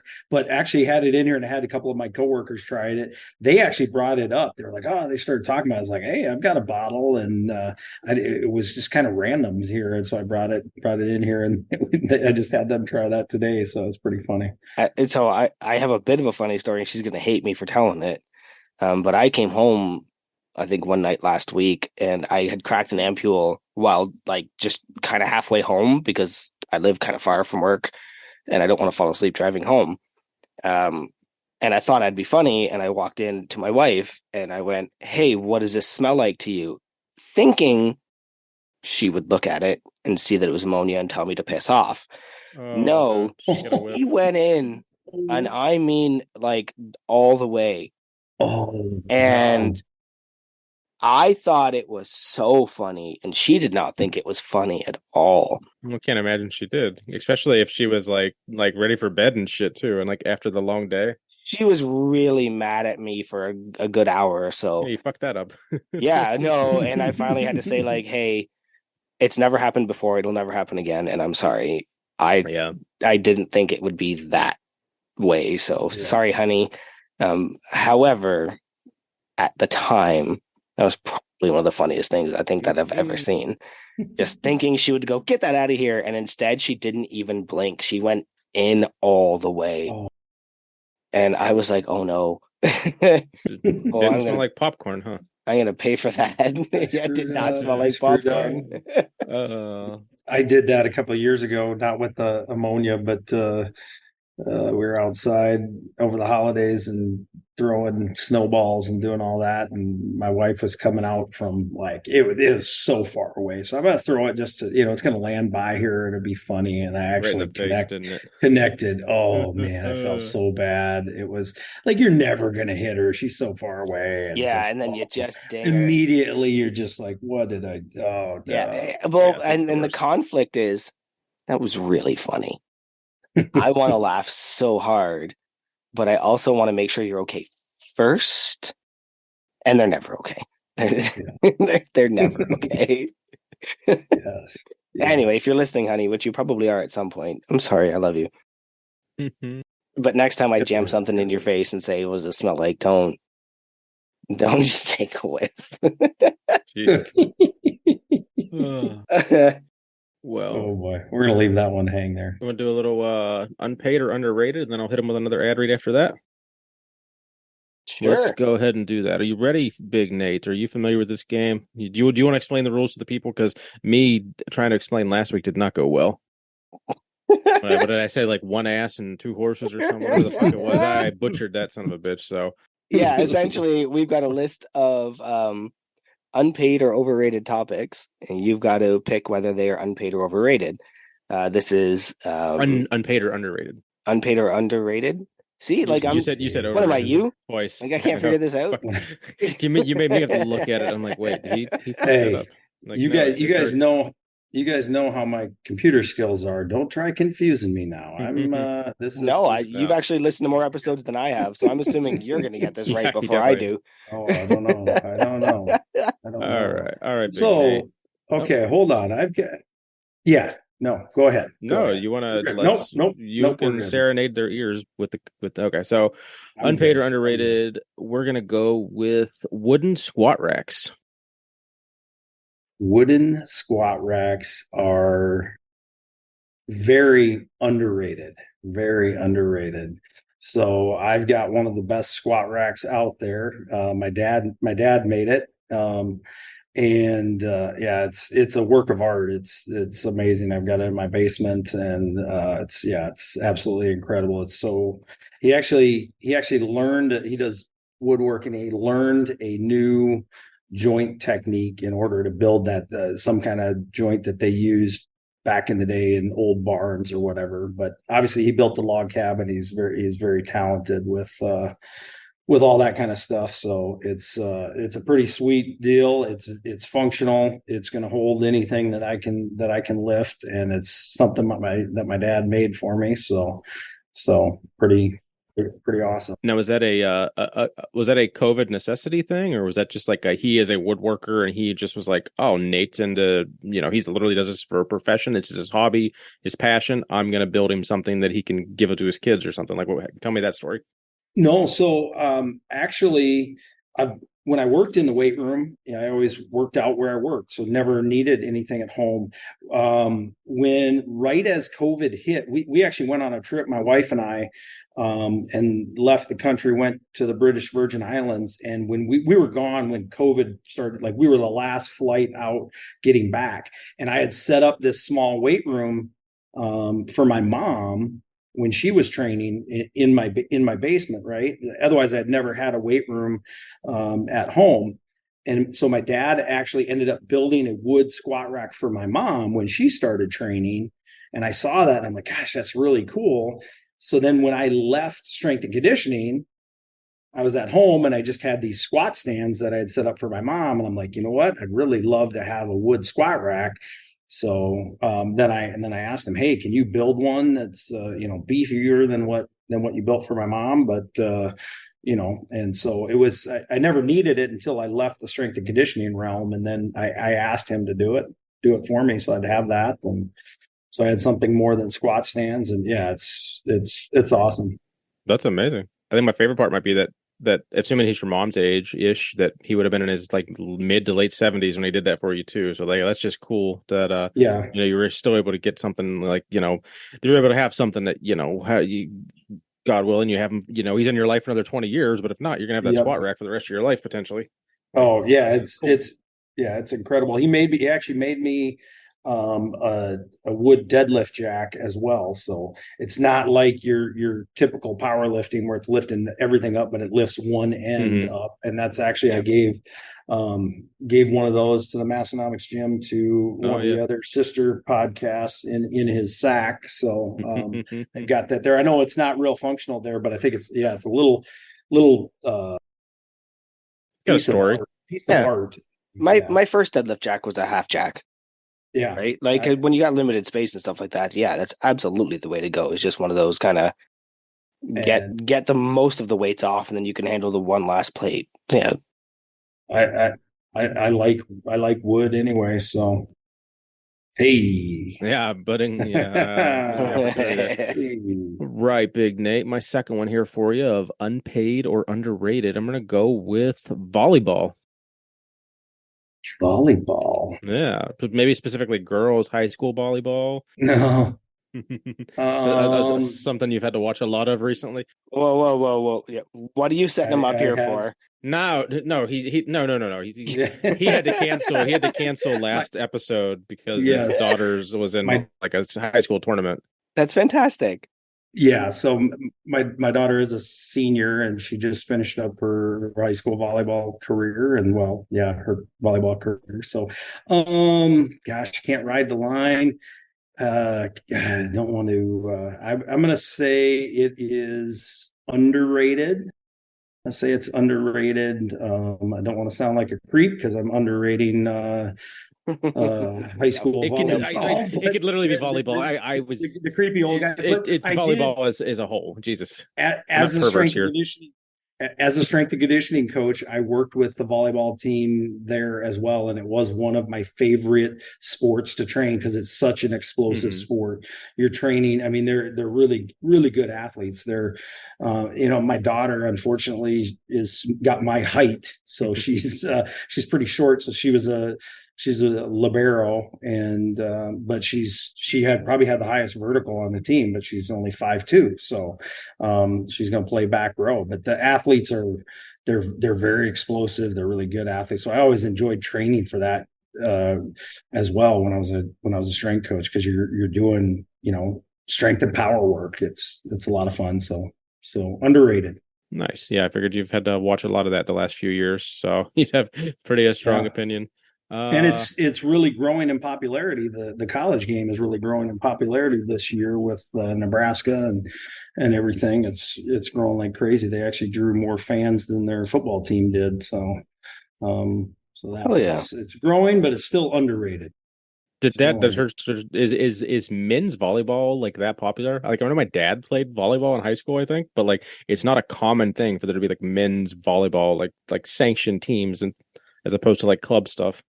Yeah, so we don't have it here. I think I believe Minnesota just passed it as a high school sport this year, and they're going to play in the spring. So they're going to play opposite the the girls. And I know on like California they had it. I remember being at a strength coach conference, and like UCLA had men's volleyball. And I always heard, I've never really been to the East Coast, but I always heard it was kind of popular out there. But in the Midwest here, you don't hear of it other than just this year. I think Minnesota for the first year is it's smart to run it as a spring sport rather than a fall or winter, because you're going to get, basically, as long as you're not playing baseball or running track, you can, at least get the opportunity to go out for that. But yep. All right. Yep. So my third and final for you, it's going to probably hit pretty home to you. There might be some funny stories with it. Let's go with getting a senior discount.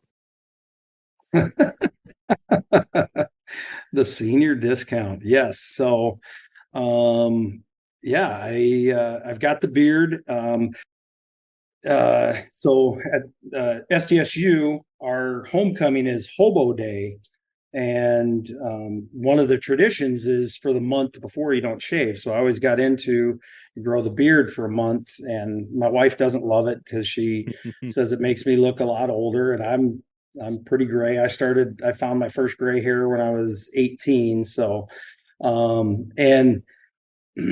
I am growing it out. I've typically kept it at least through New Year's. I was thinking I'd love to grow it out longer, but we'll see. And it definitely does make me look older. And yeah, just recently went to a pizza ranch, and I believe that's been talked about as a Midwest staple on the sister podcast, and went there, and the guy just automatically plugged it in as a senior discount, didn't ask me or whatever. And I'm like, well, I saved $3. He didn't even ask. It wasn't even a question. So I'm on the flip side. I remember being in my early 30s, or maybe still in my 20s, and walking into a bar restaurant, and they carded my wife and my sister-in-law, and then I walked up and they weren't going to card me. I'm like, you're not going to card me too? And he's like, I've never seen anybody dye their hair gray in order to not get carded. So I got that side. Now I'm getting a senior discount early. So hey, save me $3. I'm gonna take it. So, and then it just makes my lifting that much more impressive if you assume that I'm older than I am too. Yeah, you're like that Masters, like 5, whatever, Yeah. Masters 5. All right. All right. So I guess go ahead. Yeah. So I don't know if I gave you a rating on you that. Did not. So okay. I moved on too sorry. I don't want to mess things up. So that's, hey, it saved me $3. It's underrated. I'm on a theme here. Underrated. All right. I guess that leaves the last 3 to me. I only know why one of these are on here. The one that you put on there. So yeah, that's so unpaid or underrated Olympic weightlifting.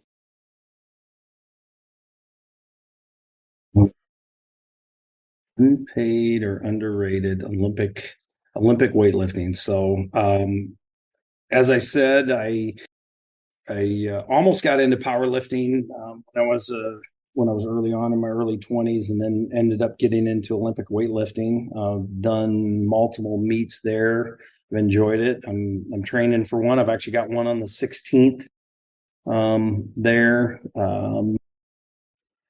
But there's a lot of kind of BS and politics stuff going on with weightlifting, just like there seems to be with the other the powerlifting organizations and everything. So I don't really love that. But gosh, I don't know. I'm sounding like a broken record, but I think I got to go underrated. I love it. I enjoy it. It's I love snatching. It's a lot of fun. I feel somewhat athletic, and it's fun to continue to do that. I mean, who doesn't love snatch, right? Yeah, that's right up Keith's alley. No. Are there 100 different like weightlifting federations as there is powerlifting, or is there just like 1 or 2? There's USA weightlifting, and then there's international. I don't think there was a I've tried to stay out of all of that, but I think there was a big hullabaloo about there was like a masters organization that started, and then USA Weightlifting did a big thing to get them back. I don't know. I just want to. I'm a member. I want to be able to go and do a meet. And so last year I did a masters only meet, and that was a ton of fun. And were you able to use your senior discount? Good call back. All right, I'll quit interrupting Joey's segment. All right, it's our segment. Well, you're 50% of it. All right, so I guess I got 2 left here. I got to see which one's going to get the most interesting reaction. So unpaid or underrated mastication. Mastication, is that like the chewing with your mouth open? The chewing. Oh, okay.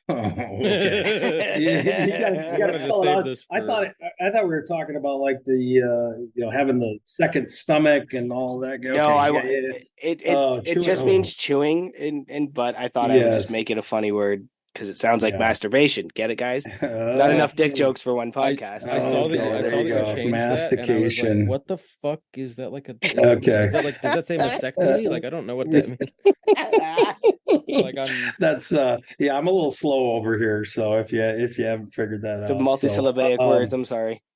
That is very, very unpaid. That's the biggest thing. I can't do it. Even the commercials that they have where somebody's chewing, I can't hear chewing. I can't. It's fingernails on a chalkboard for me. I just absolutely cannot do it. I don't know what it is. I remember my dad always chew with your mouth closed. We don't want to see your food. We don't want to hear you smacking. It's ingrained in me. I just can't do it. It's one of the ones that I've been able to bury because I have kids, and like in the like you expect adults to figure it out, dude. Like close your mouth, breathe, calm down, and chew your food. And then you get like a 3-year-old that just can't do any of that, and like you want to get mad, but you're like, you're 3. There's nothing I can do. That's one of the ones I've been able to bury. And that's a thing. But to me, it's like, if you're an adult and you're still like, but I guess if you were never told, then why would you? Nobody was never told. Nobody was never told. They just choose not to listen. It's the same with people that are randomly loud for no reason. My son now, his new thing is to randomly yell "yeah," and it's so triggering to me. I don't understand. It's probably because I'm autistic, but like there's like just times where it's just like he does it and I just shake and I'm like, oh my God. Like there's been times I think my wife and I were at a brewery and there was a table across from us that just kept wooing. They would just out of nowhere at the top of their lungs yell "woo" in this warehouse setting. And I actually was like, I had my drink in my hand and they did it. And I swear to fucking God, I shattered the glass because they triggered me so quickly. It just set off whatever goes in my brain. I shattered the glass and I looked at her and she's like, we have to go now. And I was like, I think we do. And it's just like chewing used to do that for me. And it is one of those things where I just wanted to say, like, I recognize that. Like, it's just like, if you don't stop right now, I'm going to take that gum out of your mouth. So do you, when your son yells, do you just yell buddy? He yells, yeah. I should actually. Thank you. I should. Cause sometimes that'll be your, sometimes I just say stop but I think I'm going to start just going, yeah, buddy. Yeah, buddy. So the brewery, the EBC, from the BBC, the eponymous brewing company. I love it. It's a nice, quiet place. We're a college town, so a lot of bars. You just the college scene. I don't want. So this is a brewery, and so it's pretty quiet and all that, and so I love going there. But Wednesday nights they do bingo night, and it's just I will not. I refuse to go there for that very same reason. It's just over the top. Like no, that's nope. And that's just because I'm old, but it's I'm like I want to go there. I want to be able to hear. I want to be able to talk, have a conversation, have a beer, and not have somebody yelling over the top or whatever. I saw in the notes that you also don't like crowds. So you and I are always going to agree there. Yep. And it's one of those like the Grain and Grit, the brewery we go to, they are very particular that they welcome children and they welcome pets. So when I go there, I expect to hear babies, children, and dogs. But when I go to a brewery that is marketed towards adults, and I have to hear people wooing at the top of their lungs. Yeah. Like that's the expectation where you look at them and go like, you're legal drinking age. Can you shut the fuck up? Like, can you just stop and act like an adult for a minute? Act like you've been there before. And then when they see that it's bothering people, they do it even more. And it's like, at that point, you should be cut off. Like if I was your bartender, I'd cut you off and kick you out. Like, but anyway. Yeah. Speaking of people that don't know when to quit, unpaid or underrated, Liver King.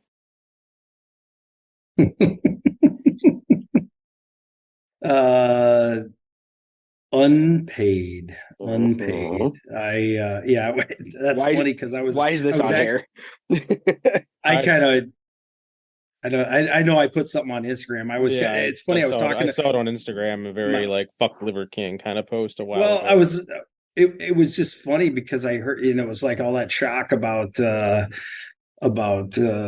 he wasn't natural or whatever. I was like, really? You really thought like it's funny because I had that reaction. I think I posted that, and then for the next 3 days, that's literally what I heard of everybody like doing the same thing. Like, really, you're surprised? Yeah, I was like, oh, come on. Yeah. I think people that aren't like in the fitness community as we are and like follow it, like just don't really know. Like it was probably 5 years ago now because we're fucking old. But like when Thor, maybe even more than that, he was doing a Game of Thrones interview and he mentioned that he does steroids, and someone was like, "Oh my god, a world's strongest man is like an official sport and he does steroids? That can't be allowed." Clearly everyone in fucking World's Strongest Man is juiced out of their fucking brains, and they just tried to run with it. And I was like, well, yeah, no shit. You think Brian Shaw's natty? No. Well, steroids has this idea, and I blame actually baseball and wrestling, to be honest with you, is that like it's so bad, it's negative, it's the worst, it's illegal, it's all of these things. And like I get that, like, if you're using it and not telling anybody, yeah, I can see that, okay? Steroids in wrestling is irrelevant because wrestling is not real. Like, they're real athletes. Everything they do is real. It hurts. I actually encourage them to do steroids because what you're doing sucks, dude. Yeah. Thank you for doing it. But like in baseball, if you're doing it, not telling anybody, and your teammates aren't doing it, and you're suddenly beating them and getting paid more, that I can see as the problem. But if you're looking at these bodybuilders and these strength athletes and you're like shocked that they're doing steroids, you might be stupid. If you're looking at Liver King and thinking, wow, he's eating testicles and looks that way, that's real, you're still stupid. That's actually one of the only times he's actually one of the reasons I hate influencers as much as I do, is because when I was coming into the weightlifting realm, and my following started growing and I started getting involved in the community and stuff like that, I kept seeing him and I'd be like, are you kidding me? That you think this dude is what he says he is? Like, there's no way he is shredded as a comic book Wolverine naturally. Like, it just doesn't exist. So I agree with your assessment there. Yeah, for sure. I can't take it that all the fake, and there was, some of that in the strength and conditioning world. There's guys that are just overhyped and I'm not saying using steroids, but just the fake I don't know. I started following the influencers in the wild. I love that. That was I brought that one up last week. I think you brought that up. I think it was a couple weeks ago. Yeah, as I started following that. I think you did bring it up last week too. But it's so fun. And that's there's so much of that just fake. I just can't take it. Well, you can spot a grifter. I'm in sales. Yep. I'm in sales, and I pride myself on not doing that. So I can literally spot a grifter from a mile away. But there's so many people that can't, that don't, and people that just love the hype BS, just people that are selling BS, and they're like, no, this guy's great. It's like, no, how do you not see it? Yeah, and they'll get mad at you for pointing it out. I see it in my industry all the time. Somebody will come to me and they'll go, this guy says he can get me this deal, and I'll look right at him and go, no, they can't. And I'm happy they said they can, but like, I've been in this industry for 10 years. You aren't eligible for that. You won't get that. And they'll go, yeah, watch. And then they'll come back and go, yeah, they couldn't get that. And I just go, I know.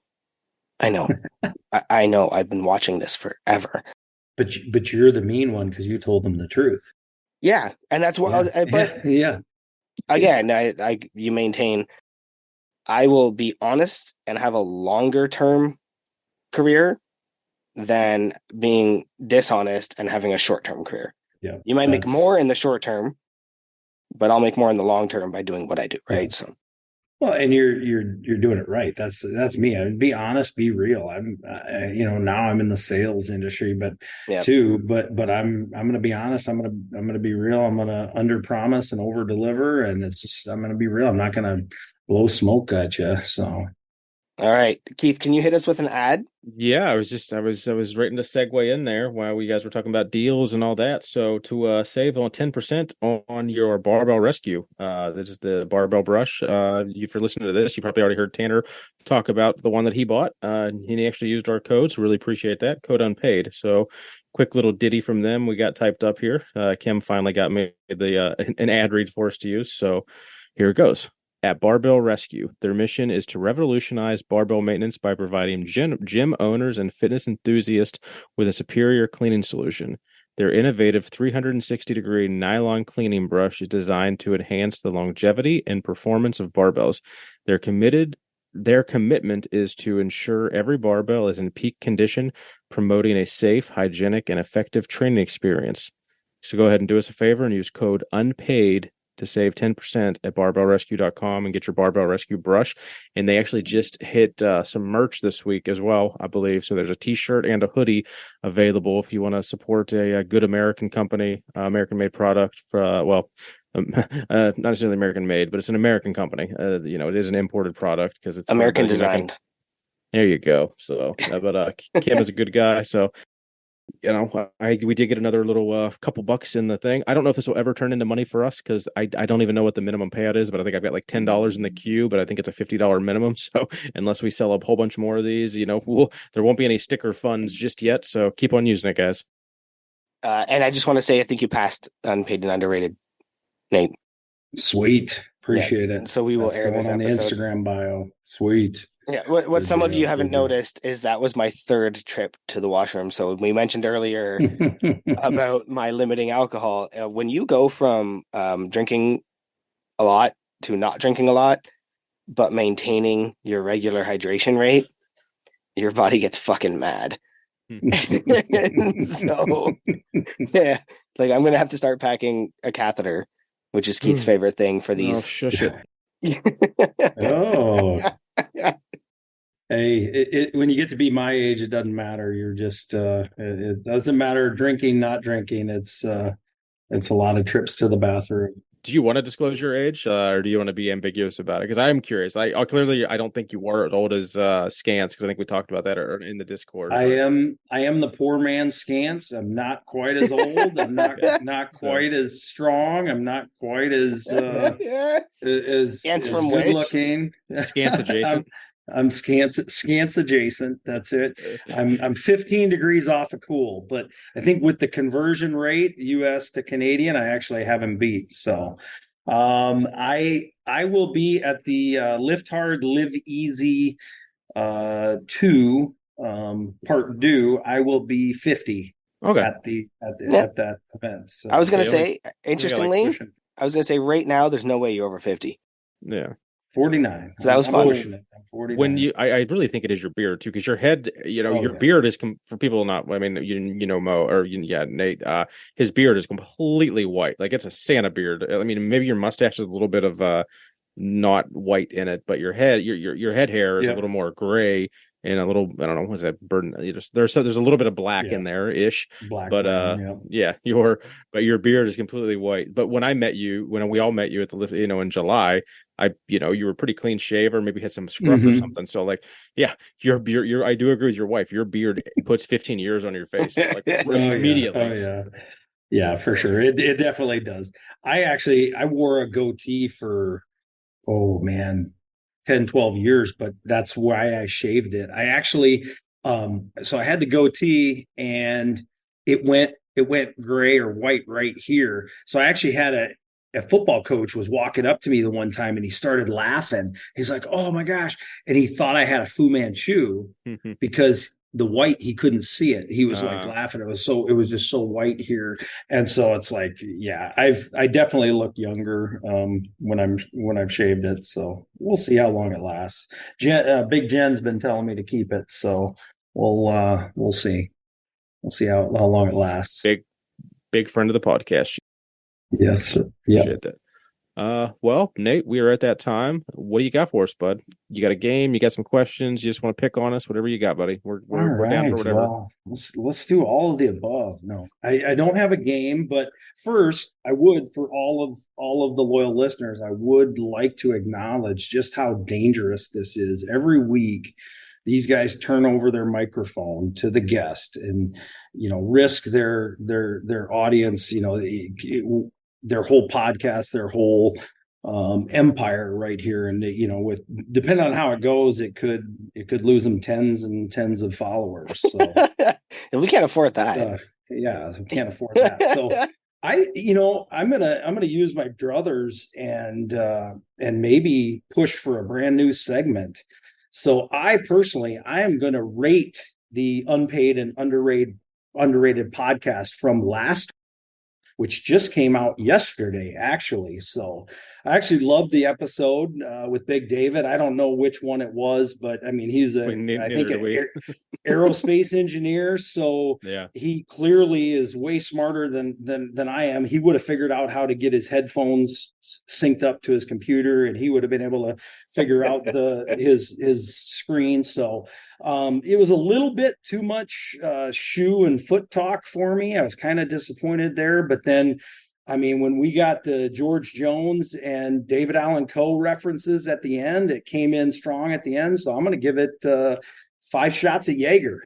There we go. Jaeger. Hopefully we can start a new segment rating the last week's episode with this week's guest. Yeah, the next offshoot podcast can do that to us. Oh, there we go. There we go. Good luck. The offshoot of the offshoot. There we go. My God.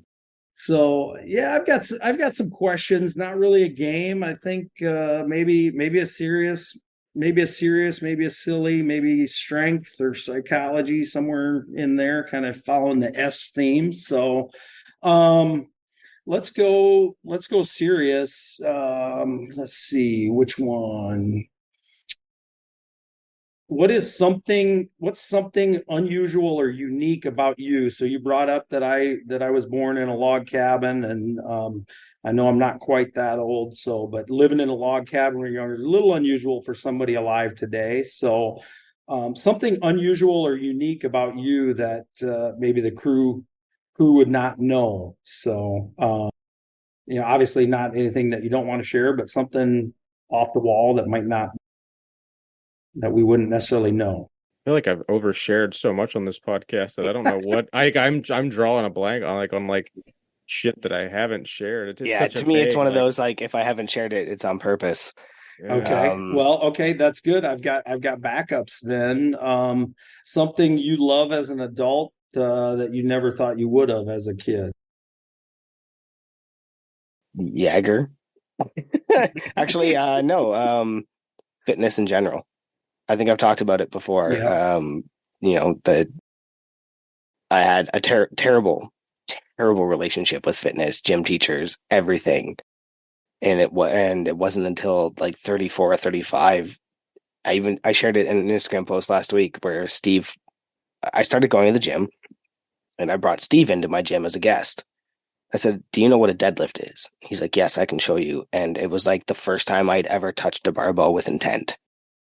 And look at me now. Internationally placed athlete.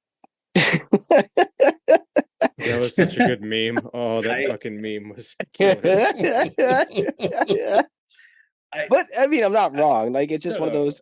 In middle school and high school, I hated the idea of fitness because I hated the gym teachers. I hated all of it because it was never that. It was just bullies, and the gym teacher was a bully for some reason on the side of the bullies. It was just never good.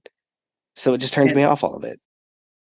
And so I love that because you've talked about that before and you can hear the passion in your voice. So the fact that you've come to this, having had that experience, I had a much different experience, when I was younger there, but I got into lifting at like 14 and it completely changed my life. And I've loved it.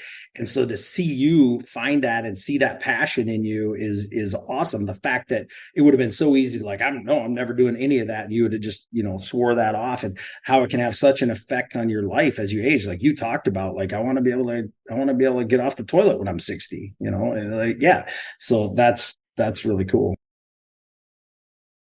I'm going to say for me, it's like just all these different groups of like cliques of friendships that I have amassed over the last couple of years between the powerlifting community, the home gym enthusiast community, vintage weights community, Massonomics community, and they're all completely different groups. Like there's a little bit of carryover, like some of the guys like some of the shit, but like, I mean, I've got like, it's a pretty decent amount of like not carryover, like the masses, if you will, like have no interest in the others. Like, people that like to just work out don't give a fuck about home gyms, or people that like home gyms might not give a fuck about vintage weightlifting equipment.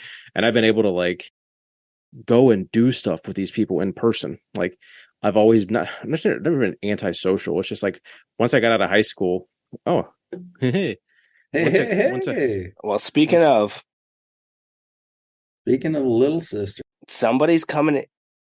I heard Big Moe was here tonight, so just wanted to pop in and say hi. I saw behind the scenes footage. Big Jake must have been there earlier, so I'm happy to see there was a little surprise crew showing up there. Little crew meetup. Yeah, for sure. All right. I won't disrupt this anymore. I'll see you Friday, guys in a couple days. Better get something planned for Friday night. All right. Something set in stone. We'll see it. Thanks, Tanner. See ya. All right. Well, there'll be more updates to come. Yeah. See you, big guys. Later, man. See ya. Where was I? Just threw it right off there. That was awesome. Yeah, no, I was like, right, and so let's go ahead and we have this game we like to play. No, just like in general, like once I got out of high school and like those couple years after high school, like before I moved up here, like I didn't make friends for like a fucking decade. Like I moved from West Virginia to New York to be with my wife and got married and all that, and I just never really found like a group of people. Not until I got into the gym and powerlifting, and then. Just that having a 10-year gap of like really just kind of being a loner, and then now having like fucking 50 people I could call if I needed something. Like it's pretty cool. So that's those circles of friends.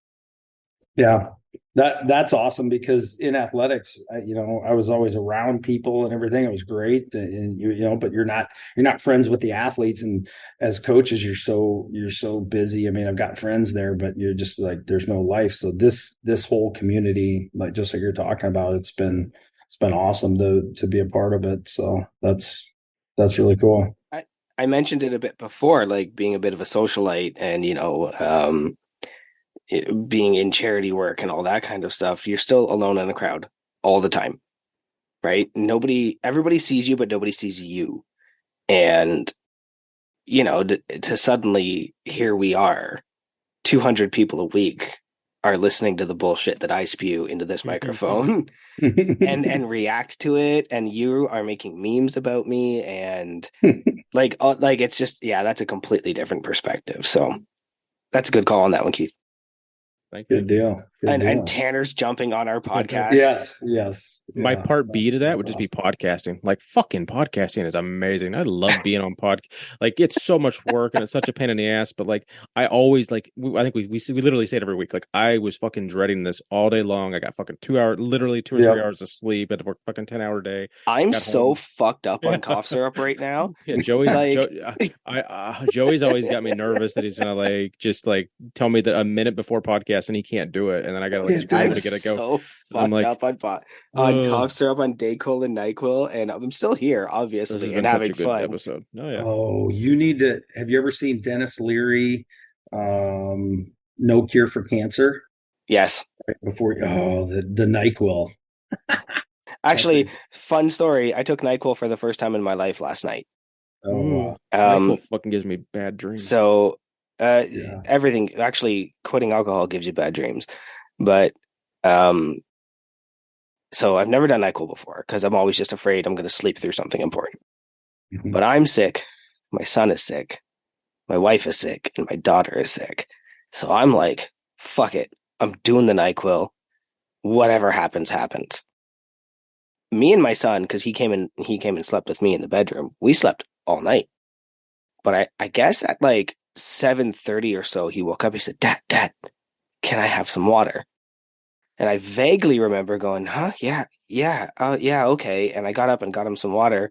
And I said, you know what? It's a good time for you to go sit on the potty and get some peas out. And he fought me a little bit. And then I went back to sleep. And then I guess an hour later, I woke up and I was having my coffee. Morgan goes to the fridge and she goes, why is there an empty glass in the fridge? And I'm like, I don't know. You tell me. She's like, no, literally, there's just an empty glass. And she hands it to me. And I went, was the water pitcher on the counter? She's like, 50% of it, right? Yeah.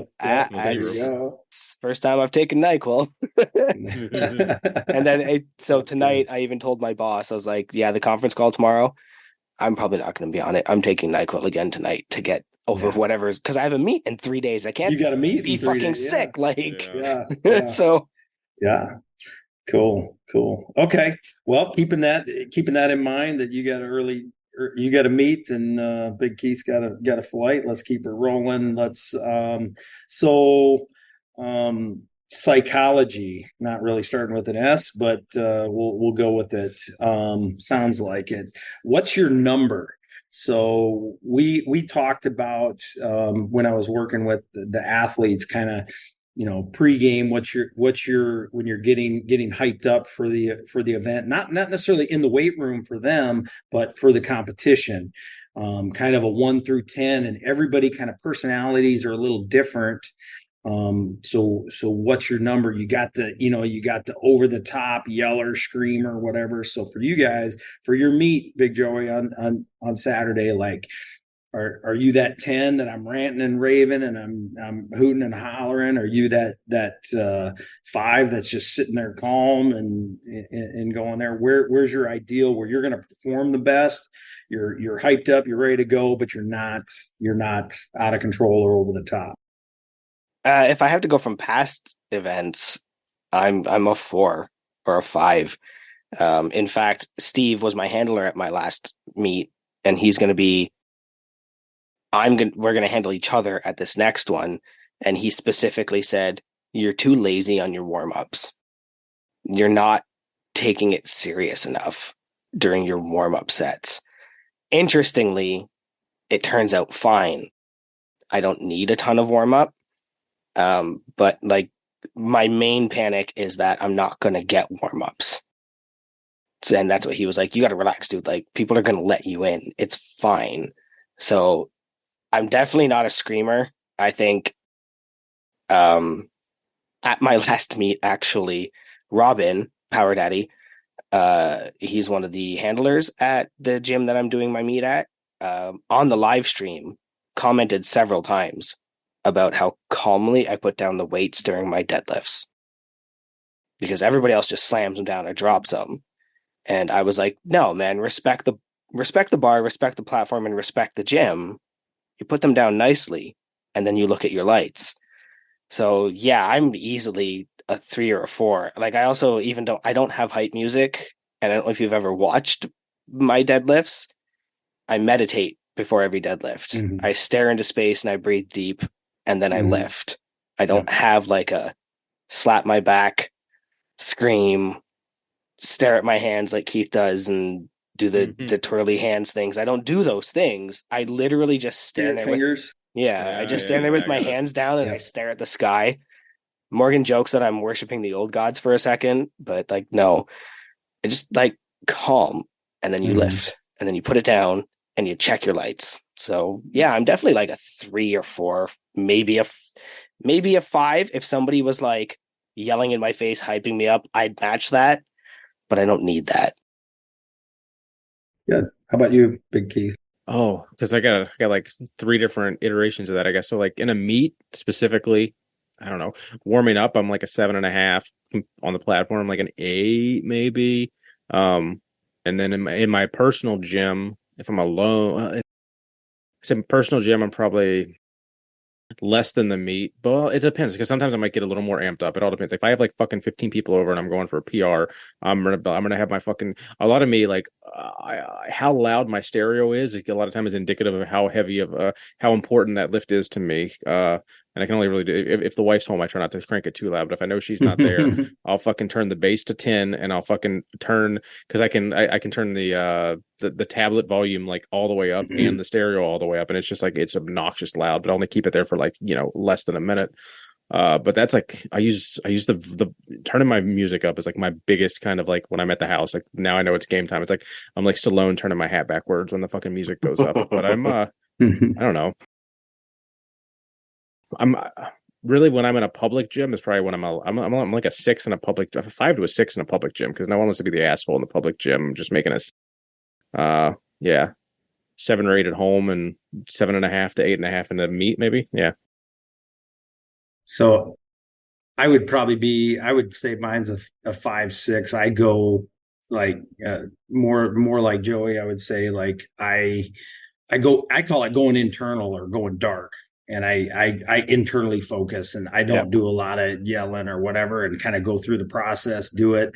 I know that first meet that I did, you know, one of the other guys, the other podcast host that lives in Crew Falls, was down there, and he said something after the fact. He's like, it's nice to see somebody that knows what they're doing just go up and do it. I was like, that was my first meet, but obviously I've done the Olympic meets, but I just went on and I made sure I was following the rules. So I got it right. And I just like, there's not a lot of hype or like you say, dropping the bar or anything like that.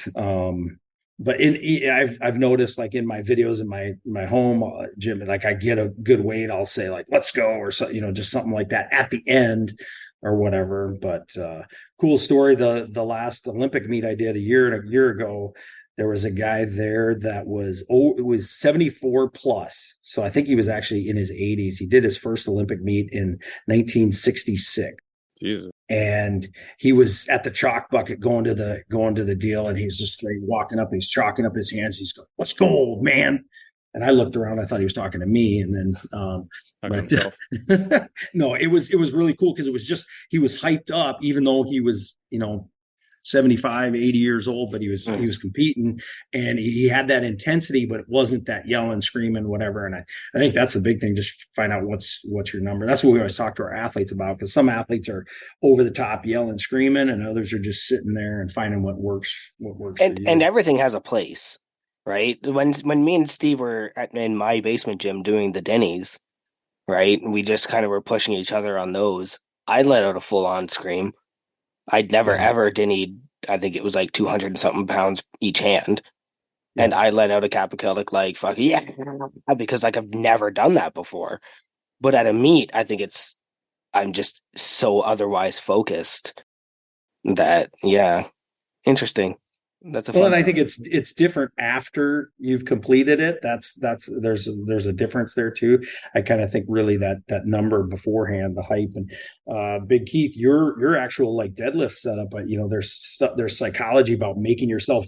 Oh yeah, I can't not do that. Like I would have a panic attack if I didn't do. But there's actually yeah, there's actual psychology of making yourself bigger, and that actually helps you too. So the Yeah. way you do that, like you're making yourself bigger before. So it's actually, yeah, I like it. So all right. That's enough serious talk. Let's get silly. Let's get silly. So Oh, good. big Joey. Yeah. Our mashed potatoes just Irish guacamole. Please elaborate. That's not spicy enough. Grayson. I'm gonna have lunch with Grayson Friday. Yeah. Fuck. Yeah, kinda. Right? Like, all right, so when I make mashed potatoes, I make them very differently than anybody else in my family, right? Like my mom makes like whipped mashed potatoes. Like she gets the whipper out and their cream and all that. That sounds amazing.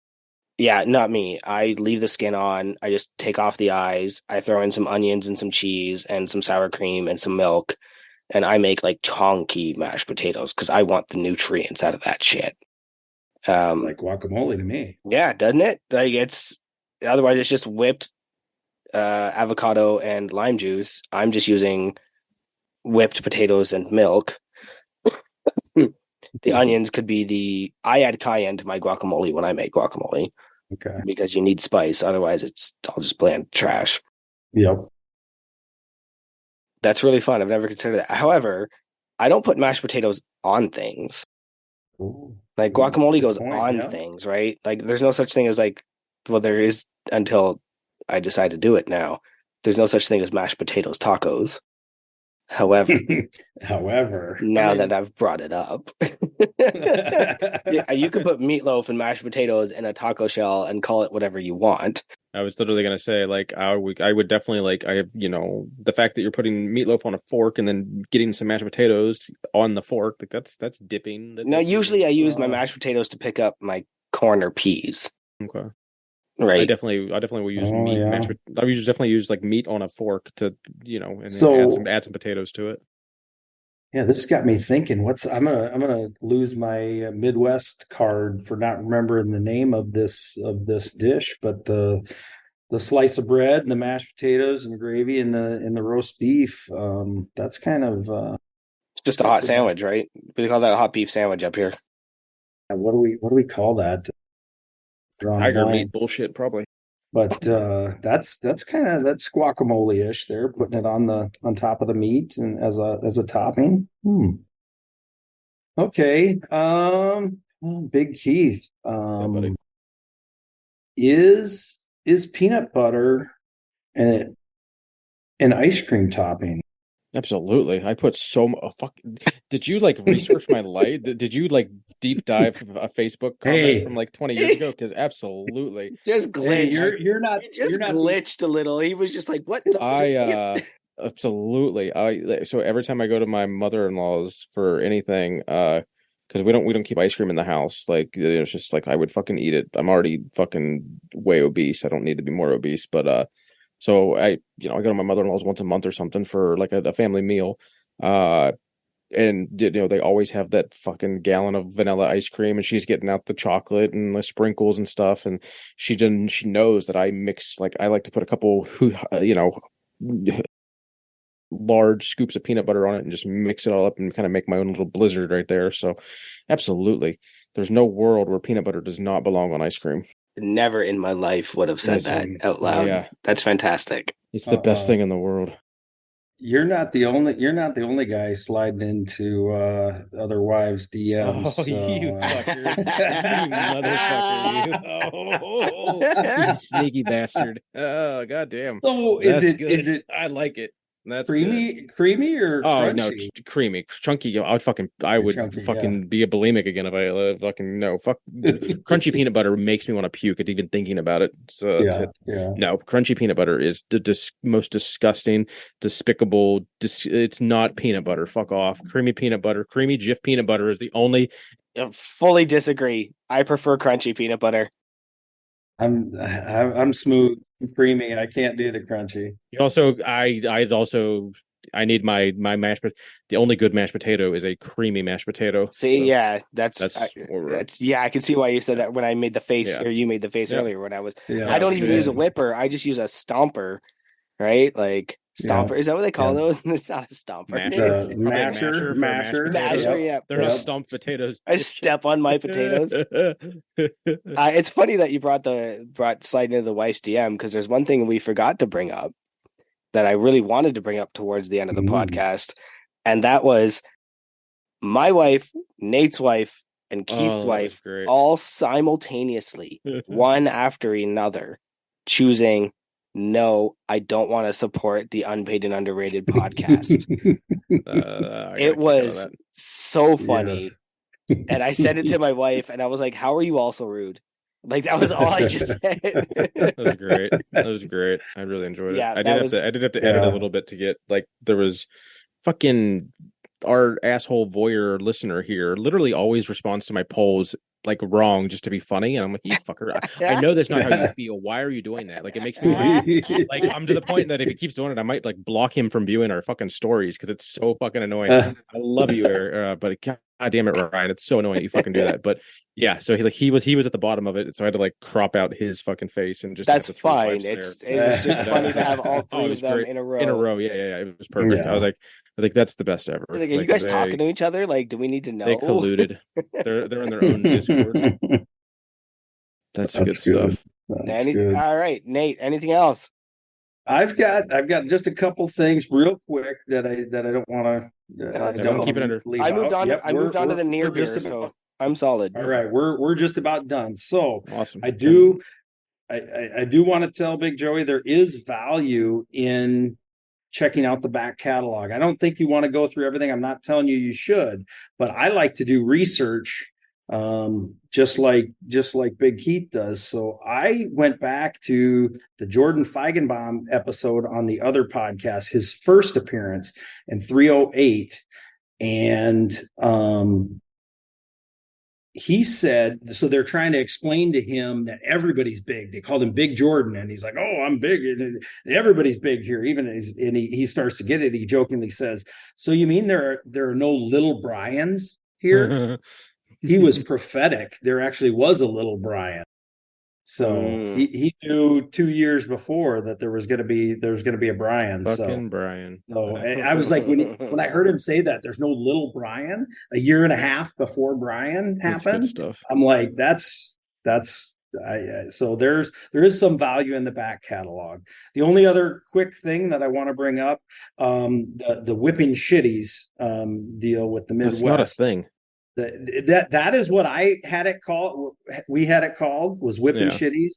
But funny story, just real quick. One of my friend's sister, she went to go tell on her brother to her mom, and she didn't know what they were called. And she said, "Mom, Scott's down in the school parking lot laying hookers." Hell yeah.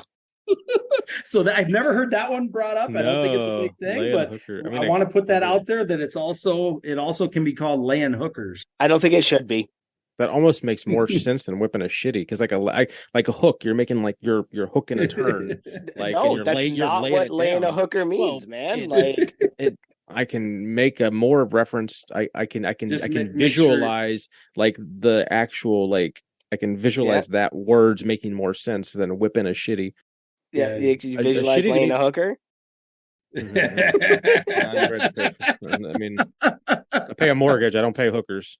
So, actually, a fun story about the whipping shitties thing, and I think I shared it in the Discord when it happened. My mom lives even more in the country than I did, and we were driving the one day, and there were just kids on the side of the road in like this rural, just like fucking highway, selling Girl Guide cookies. And I turned to my wife and I was like, I got cash and I love cookies. Let's go. So I kind of like U-turn and I go back and I pull in the driveway and I buy 2 boxes of cookies. And then I kind of was just like, okay, I got to get out of here. And this is like rural Canada, like rural Ontario. And the mother goes, oh, you can actually just, like, we've got a roundabout driveway. You can just pull in and whip a shitty. And I was like, oh, yeah, I can do that. And I did that. But the only reason I even clued in to what she was saying was because of Massonomics. And I was just like, that's a natural phrase. And then Morgan was like, what's whipping a shitty? And I'm like, oh, ha, that's really funny. I only know that because of Massonomics. That's good stuff. Yeah, that was actually pretty funny. Now, we got to reverse it here for a second, because myself, I'm sure Nate, and probably 90% of other listeners don't know what kind of cookies you bought. Because you don't know what Girl Guide cookies are? Oh, I wrote that down. Girl Guide, is that a Girl Scout cookie? Yes. I'm guessing. Okay, that's what I Girl would assume. Guide. It's just Yeah. the terminology. Another terminology. Border, and it's just like one word completely. Yes, they're not up here. They're Girl Guides. They're not Girl Scouts. Girl Guides. Gotcha. Do they have to guide you to guide the old man to the park or what? Or Girl Scouts? I don't know. If I know. I'm not in the Girl Guides, but well, you guys also you also write tests, right? What do you mean? When you're at university, do you write a test? Yeah. What do you guys do? We take a test. Oh. Yeah, I heard you say that the time too. The write a test, take a test, same shit. Yeah, But in all fairness, it's different. In they're all useless. Almost any scholar that'll tell you most of the time quizzes and tests are useless to your training and knowledge. Yes. And then when they do that shit where they try and trick you, what are you teaching me by trying to trick me? Anyway. Yes. Good. Anyway. True. So I'm gonna turn this back on Nate. One last question: what are you looking forward to this weekend, bud? Let's close on what we're looking forward to from the. Yeah, I'm looking forward to the lifting at the Liberty Barbell. Just getting to meet everybody in person again, and probably I think like hearing you guys talk about being at Pounders Thursday night and that kind of thing, where it's a little bit more intimate or whatever. Like I was trying to do the beef, and I'm pretty reserved, initially. So now having met a bunch of you and being on the podcast and feeling like know people, I haven't listened to them on the podcast. I'm looking forward to the lift. Now, I'm going to be a week out from a competition too, so I'm probably not going to be doing any big deadlifts or anything like that. I might try and hit a little bit, but looking forward to that. And then the chicken bake. So I'm also trying to lose a little bit of weight, so probably not going to eat a whole lot of breakfast, but I'm definitely going to hit up the chicken bake. So now, are you coming in Friday, or are you just gonna come in Saturday morning and try to get there for the tail end of breakfast? Yeah, we have I have my work Christmas party on Friday night, so I'll just come down. So I'm going to plan on being there for breakfast, just because I think that'll be a good time to talk, more with everybody. So I'm gonna plan on being there for breakfast, but I'll probably already have eaten, pound some coffee. Let's say that's a popular day for work Christmas parties, because a friend of the podcast, Big Colty, I believe, can't make any Friday festivities because he had mentioned that he has to do a last minute work Christmas party. So that's good stuff. So yeah, we'll be there this weekend. Joey will be at a meet with Big Steve. So we got all kinds of crew activities going on this weekend. By the time you're listening to this, it all happened, and we'll be able to dive into it the following week. So. Oh, and by the way, when you guys see Big Matt this weekend, just try and get him on this podcast. Like, I'm sick of him dodging us. Just remind him. And if you don't see him, I'm just going to assume it means he never wants to be on the podcast. So just if he's there, kind of nudge him. We've been trying to get you on, buddy. But if he's not there, yeah, we'll take the hint, man. We'll take the hint. Yeah, I don't expect to see him there. I think he's afraid of us at this point. I don't know why. We've been nothing but gracious. We've been nothing but courteous and gracious to him, and I thought we were friends. I mean, I chauffeured his ass around fucking Aberdeen all last summer, so I don't get it. So I don't know I guess I don't know. I don't know what his beef with us is. Oh, his beef stick. Yeah, it's not very big, probably. Awesome. Right. Do you guys want to bring us in for a landing? I gotta fucking take a piss and go to bed. Okay, give us 30 seconds. Yeah. Okay, come and find us. You know what? At this point, man, if you're listening, you've already tuned in to the Instagram Unpaid and Underrated Podcast. Check out the website, unpaidinternpodcast.com. Most importantly, try and use some of our affiliate codes. And also, like, join the Massnomics Discord crew. Have fun. I assume you're already a part of it if you're here. I don't know why we keep doing this outro.